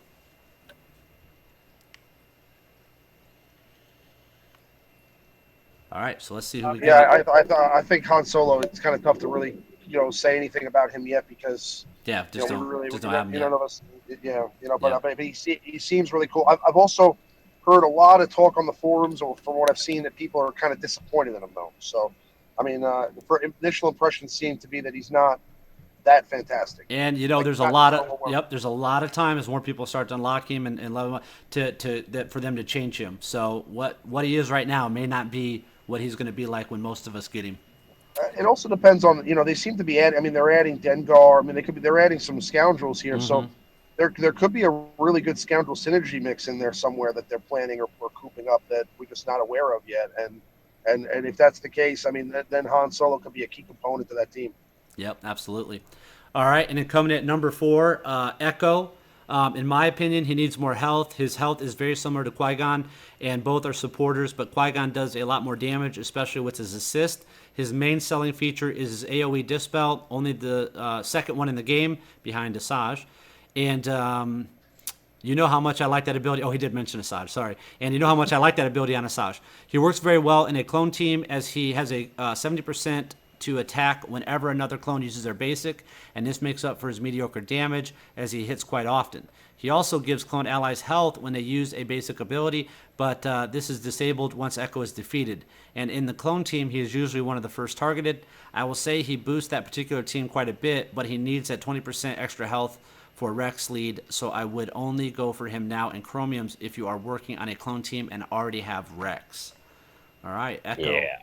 Yeah, Echo's pretty good. That Dispel is great, especially against the Gamorrean Guard, because when that captain uses the offense up on everyone, and they've also got their own, buffs up, just wipes them all out in one go. And that's a lot better than having to individually wait for Qui-Gon Jinn to do his. Mm-hmm. So that's pretty good. And he does proc a lot on that extra attack, and not just for clones. He tends to attack a lot just for when anyone uses their basic. You get a little tag on there from Echo. So pretty good. Echo seems. I mean, the thing about Echo is obviously, his availability is kind of difficult. So I mean, he's going to be a cost for you out of pocket for sure right now. And the other thing is he's not. From what I've seen so far with all 4 clones together, it doesn't seem like the team's complete yet. It seems like they need another piece to really make that team, fully, like fantastic. I feel like. Maybe like a Commander Cody in there or somebody else like that could, like a 5th clone seems to be nice. Or maybe like somebody like Anakin, who knows, could really, change that up, but we don't know yet. But Echo, just speaking about him specifically, has a pretty cool set of tools. I don't think he does enough damage, to be honest. The other thing that's good about him is he gives back the HP to all the clones when they use their basic. So I kind of think that's more useful than the extra attacks. That is very useful because obviously once you get Rex and Fives up there hitting hard, they get a lot of attacks in. So he gives XP to the clone. He is very much a safe support character. He's not there to do a lot of the damage, but overall helps everyone else create a clone team synergy to maximize damage. So that's what he's there for. There was a sweet spot where he was real high drop rate along with Sunfac. So if you are thinking those chromiums, you're probably looking when the new characters come in. There's always a sweet spot where you just get tons. I mean, a bunch of us got him, and we had like 200 plus shards left over. So, and we got a Sunfac out of it. Not bad. So stay tuned to the show so you know when these sweet spots happen. Yeah, we'll let you know. Yep, we'll let you know. And then also with Echo too, one thing I noticed about him is I have Rex and I have Fives, is Echo is not popping, at least I haven't seen him yet in the shipments. I haven't heard anybody else say anything about him either. Yeah, we were saying last show. No, there's the only two that haven't popped up in Cantina shipments out of the supposed chromium onlys, or crystal only now. Yeah, so interesting there. Maybe they'll put him in there soon.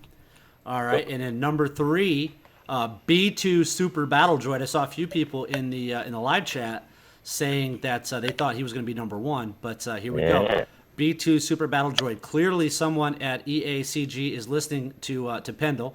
As this month's Erodium character is our 3rd with an AoE Dispel, and this could be the best one yet, as it can also inflict immunity for 2 turns. This is a very, very good ability, as it stops a lot of things from happening, like Royal Guard taunting, Leia re-stealthing, Rey foresighting, etc. A lot of those annoying buffs can be avoided with this one ability. The trade-off, his damage is the worst thing I've ever seen. He crits for about 2k, which is the damage equivalent of tickling a large bear.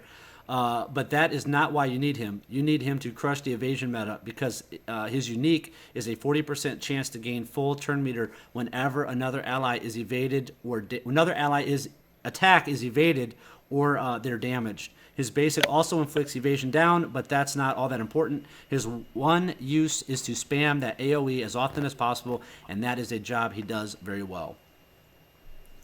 Riemann loves B2 Super Battle Droid. If you haven't checked out Riemann's B2 Super Battle Droid Erodium pack opening, make sure you check that out. You can view it on lordskunk.com. I'll say this. I mean, he's got a really cool dispel, and he does he spreads the buff immunity, which is really helpful. I mean, basically you're eliminating the ability for Leia to stealth, for Han to taunt, for Royal Guard to taunt, for really anything to happen. I mean, Rey can't get foresight. Yoda, we're talking about also for example, Tebow. Not that you're seeing a ton of Tebow in PvP, but I mean, he can't stealth the entire team. And on top of that, you're talking about not giving Kylo Ren the ability to get retribution. I mean, really, it kind of like puts them at a standstill with the ability to buff their team in any way. And on top of that, he does damage, but he's also a super tanky character. He's got over 40k, HP if you combine protection and health. And the one downside, like Pendle said, is his basic really doesn't hit for anything. Now, the cool thing also is that he gets to go over and over again. So, I mean, every time anybody is evaded from your team, anybody on your team's attacks is evaded by the other team, there's a 40% chance he'll get 100% turn meter. Anytime anybody on your team is damaged, there's a 40% chance that he's going to get 100% turn meter. So he can go a whole ton of times throughout a match. It's all going to depend on RNG, of course. But, if you put a Omega on his AoE, it gives that AoE -1 cooldown, which makes it a 2-turn cooldown. And that means he's going to be spreading that buff immunity every 2 turns. So that means he's going to be doing that quite frequently. And you can add 15% damage on his basic with an Omega. I haven't done it yet, so I don't know how much it's going to increase his damage, but I imagine it's going to be marginal at best. Probably maybe move him up from 2.5k to like around 3k possibilities. I don't know. That's the most I can imagine. But overall, in my opinion, probably either the best new character or the second best new character that's been out, or that's come out recently. All right, let's see who's number 2. Number 2, Dengar. All right. Now, obviously, no one has this scoundrel unlocked yet, so it's impossible to tell exactly how good he will be. But I have been doing some theory crafting with him, and he looks pretty good on paper. He has one of the higher amounts of health for an attacker, sitting at just under 21.5k maxed out. His abilities are okay, so much better than others. For example, his first special has a 50% chance to inflict speed down and will stun if they had more than 50% turn meter. But his potency is only 77, totally maxed out, so I'm doubtful that they would ever actually land consistently. His second special is an AoE, which needs to crit multiple times to inflict various negative effects. Again, it's okay, but it won't be landing effects that often. His basic is where he really shines, as when he attacks someone suffering from a debuff, he has a 60% chance to call an ally to assist, which could be very powerful in a team with Phasma, Ayla, for example. His unique is also pretty good, giving him 60% turn meter when his attacks are evaded, amongst other benefits. I think it will depend on how hard he hits to see if he really is good, but I can see him working against evasion lead teams. Interesting for Dengar. Yeah, he's a character we got to wait and see. And I hope they put him somewhere, preferably in Galactic Wars or in Cantina shipments. That would be great for us to be able to get Dengar, as many of us have kind of ran out of characters in those areas to farm. So we'll just have to wait and see on Dengar. So let's see who our number 1 character of the new characters are. And here we go. Everybody's favorite character from episode 2, Zam Wessel. Zam Wessel, finally, the most recently released Chromium exclusive character. She is another anti-evasion character, but she does this by inflicting evasion down for 4 turns, reducing the effectiveness of evade leads. Her unique gives her evasion up when she is critically hit, and then if she evades an attack, she cleanses herself of any negative debuffs. However, because she has a fairly low health pool, more than a couple of critical hits, and she's likely to wind up dead, which isn't much use. Her basic and first ability revolve around placing thermal detonators on all enemies, and then her basic explodes all detonators. This could be great as the bonus, as the bombs do a lot of damage, and so if you built up a team around this, it has potential. Unfortunately, most of the thermal detonator characters have been underused until now because of the thermal detonators taking too long, and therefore it'll be a long while before you see Newt-led Greedo and Zam squads get a chance to prove themselves. So very interesting on Zam. The one cool thing out of all these characters I do like is that she does bring some characters that we've always kind of joked about and made fun of. She does kind of possibly bring them into a meta, maybe at some point. Newt Gunray has always kind of been a joke. Greedo has always kind of been a joke. So we'll see if Zam could do something for them and bring them up. I think the Jawa, both Jawas can do thermal detonators. So, there are definitely some options there. So this was the top 10. Let me clarify. This is the top 10 list of new characters to the game. Top 10 new characters. I would say with Zam Wessel, she's got that potential to help out the the scoundrel characters that the Cad Bane and all that have been pretty much useless for quite some time. But I mean, what's cool about her is that she's super fast and she exposes as well. And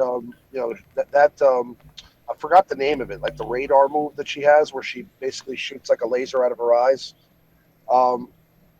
That's a really cool. It's a really cool animation too in the game. But Zam, the one thing, and I'm just talking about evasion characters in general.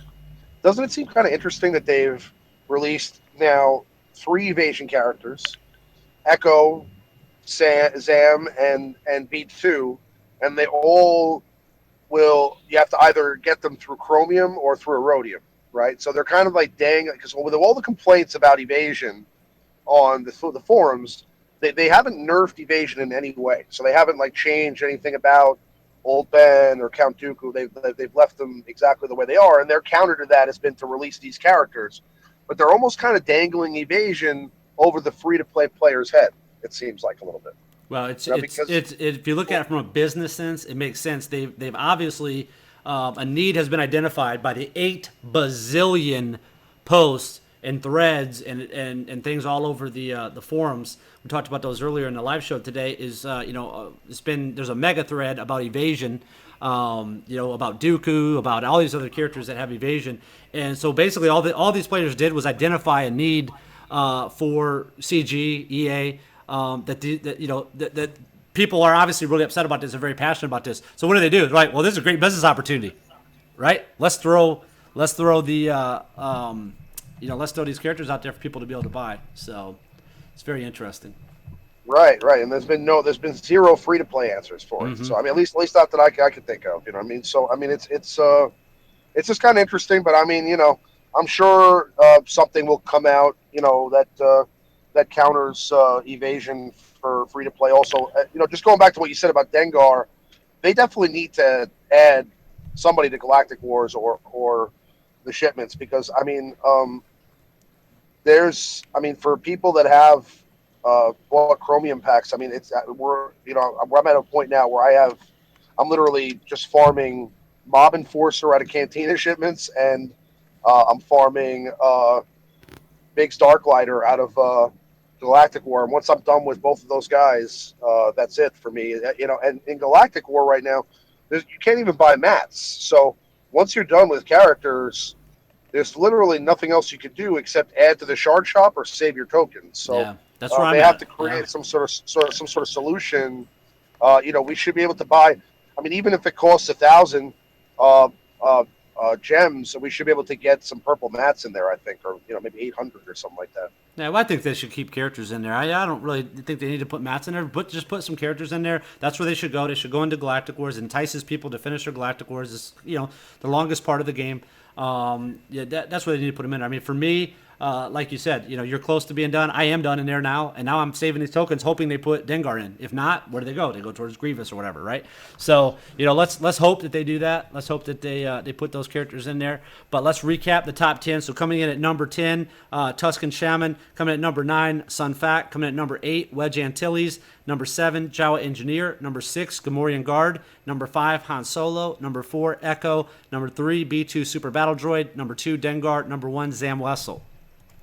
Final thoughts for this week, coming from Wise Man Pendle. I think that the only new characters you would really want to spend to get is Sun Fac, because he is good in multiple different teams and very solid all around. Other than that, most of the other characters are good in specific squads. If you have a great clone squad, Echo might be a good for you. Likewise, from the guild store, if you're all about a droid squad, then Jawa Engineer. If not, then GAMG, Gamorrean Guard, might be a better choice.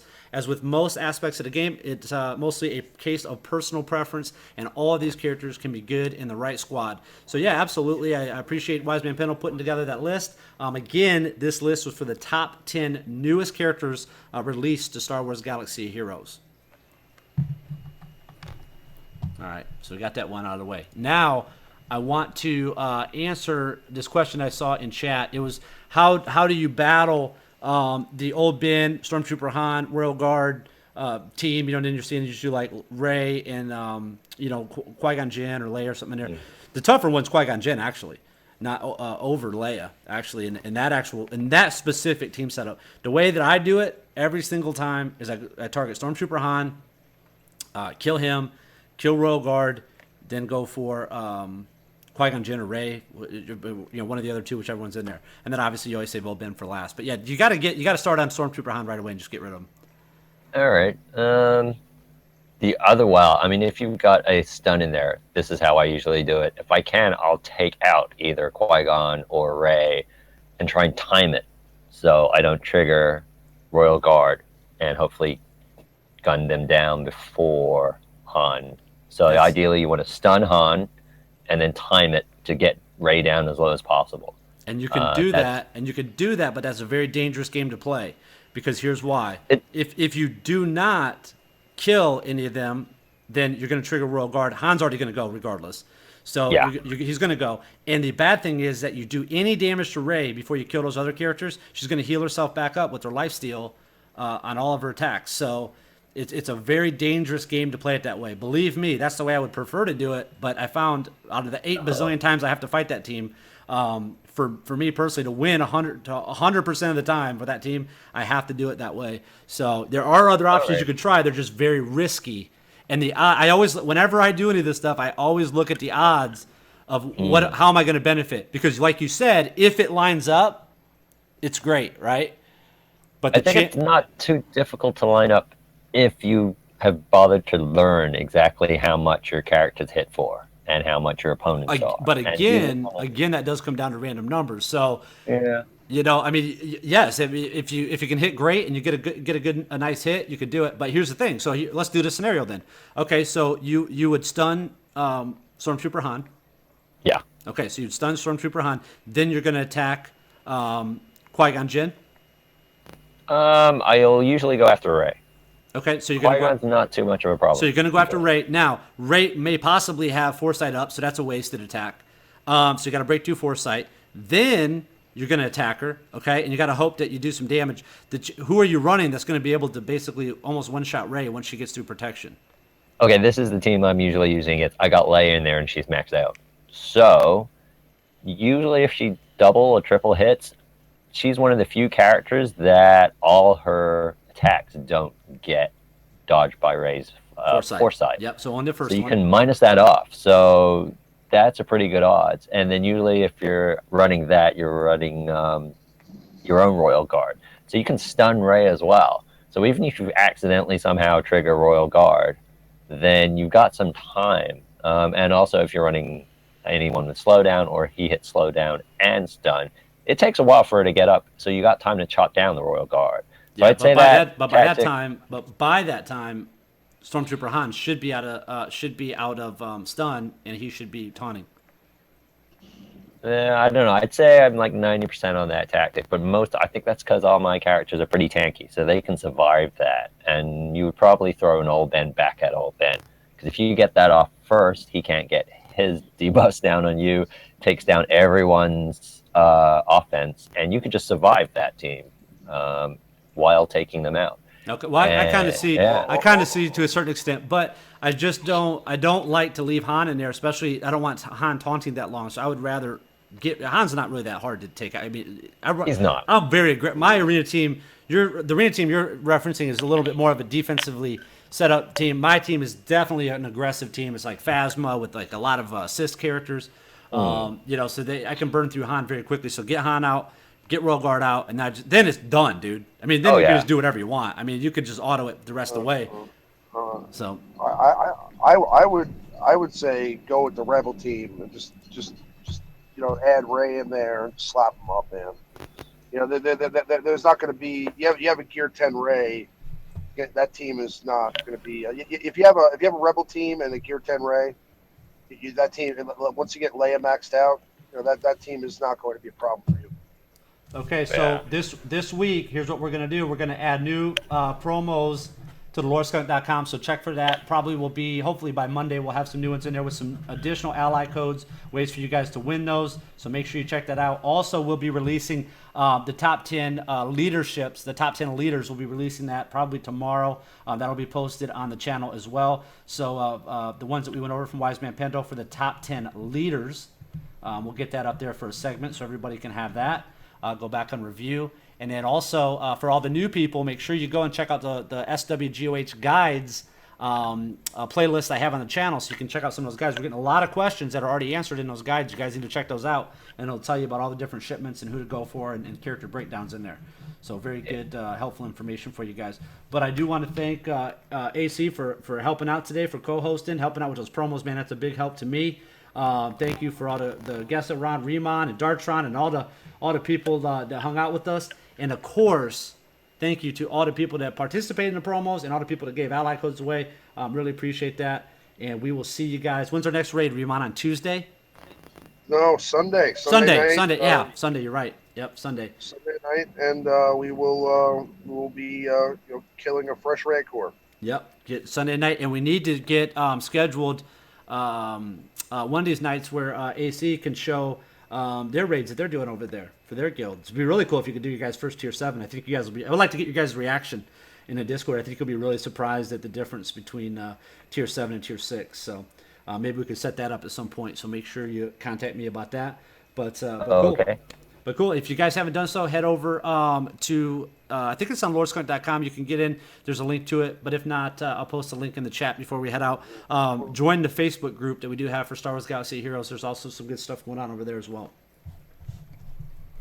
We're going to have an after party in the Discord. After party in the Discord hosted by Remon. Make sure you head over to the lordskunk.com Discord, Star Wars Galaxy of Heroes voice chat. The party is being picked up over there, so make sure you head over there. If you have not been on our Discord yet, make sure you head over to lordskunk.com, click on Discord at the top, and it'll take you directly in there. Whether you're on Android, iOS, PC, or Mac, you can join the after party and chat live in real time with Remon and some of your favorite Lord Skunk personalities. Thanks for watching. We'll see you guys on Sunday. Catch you down the road.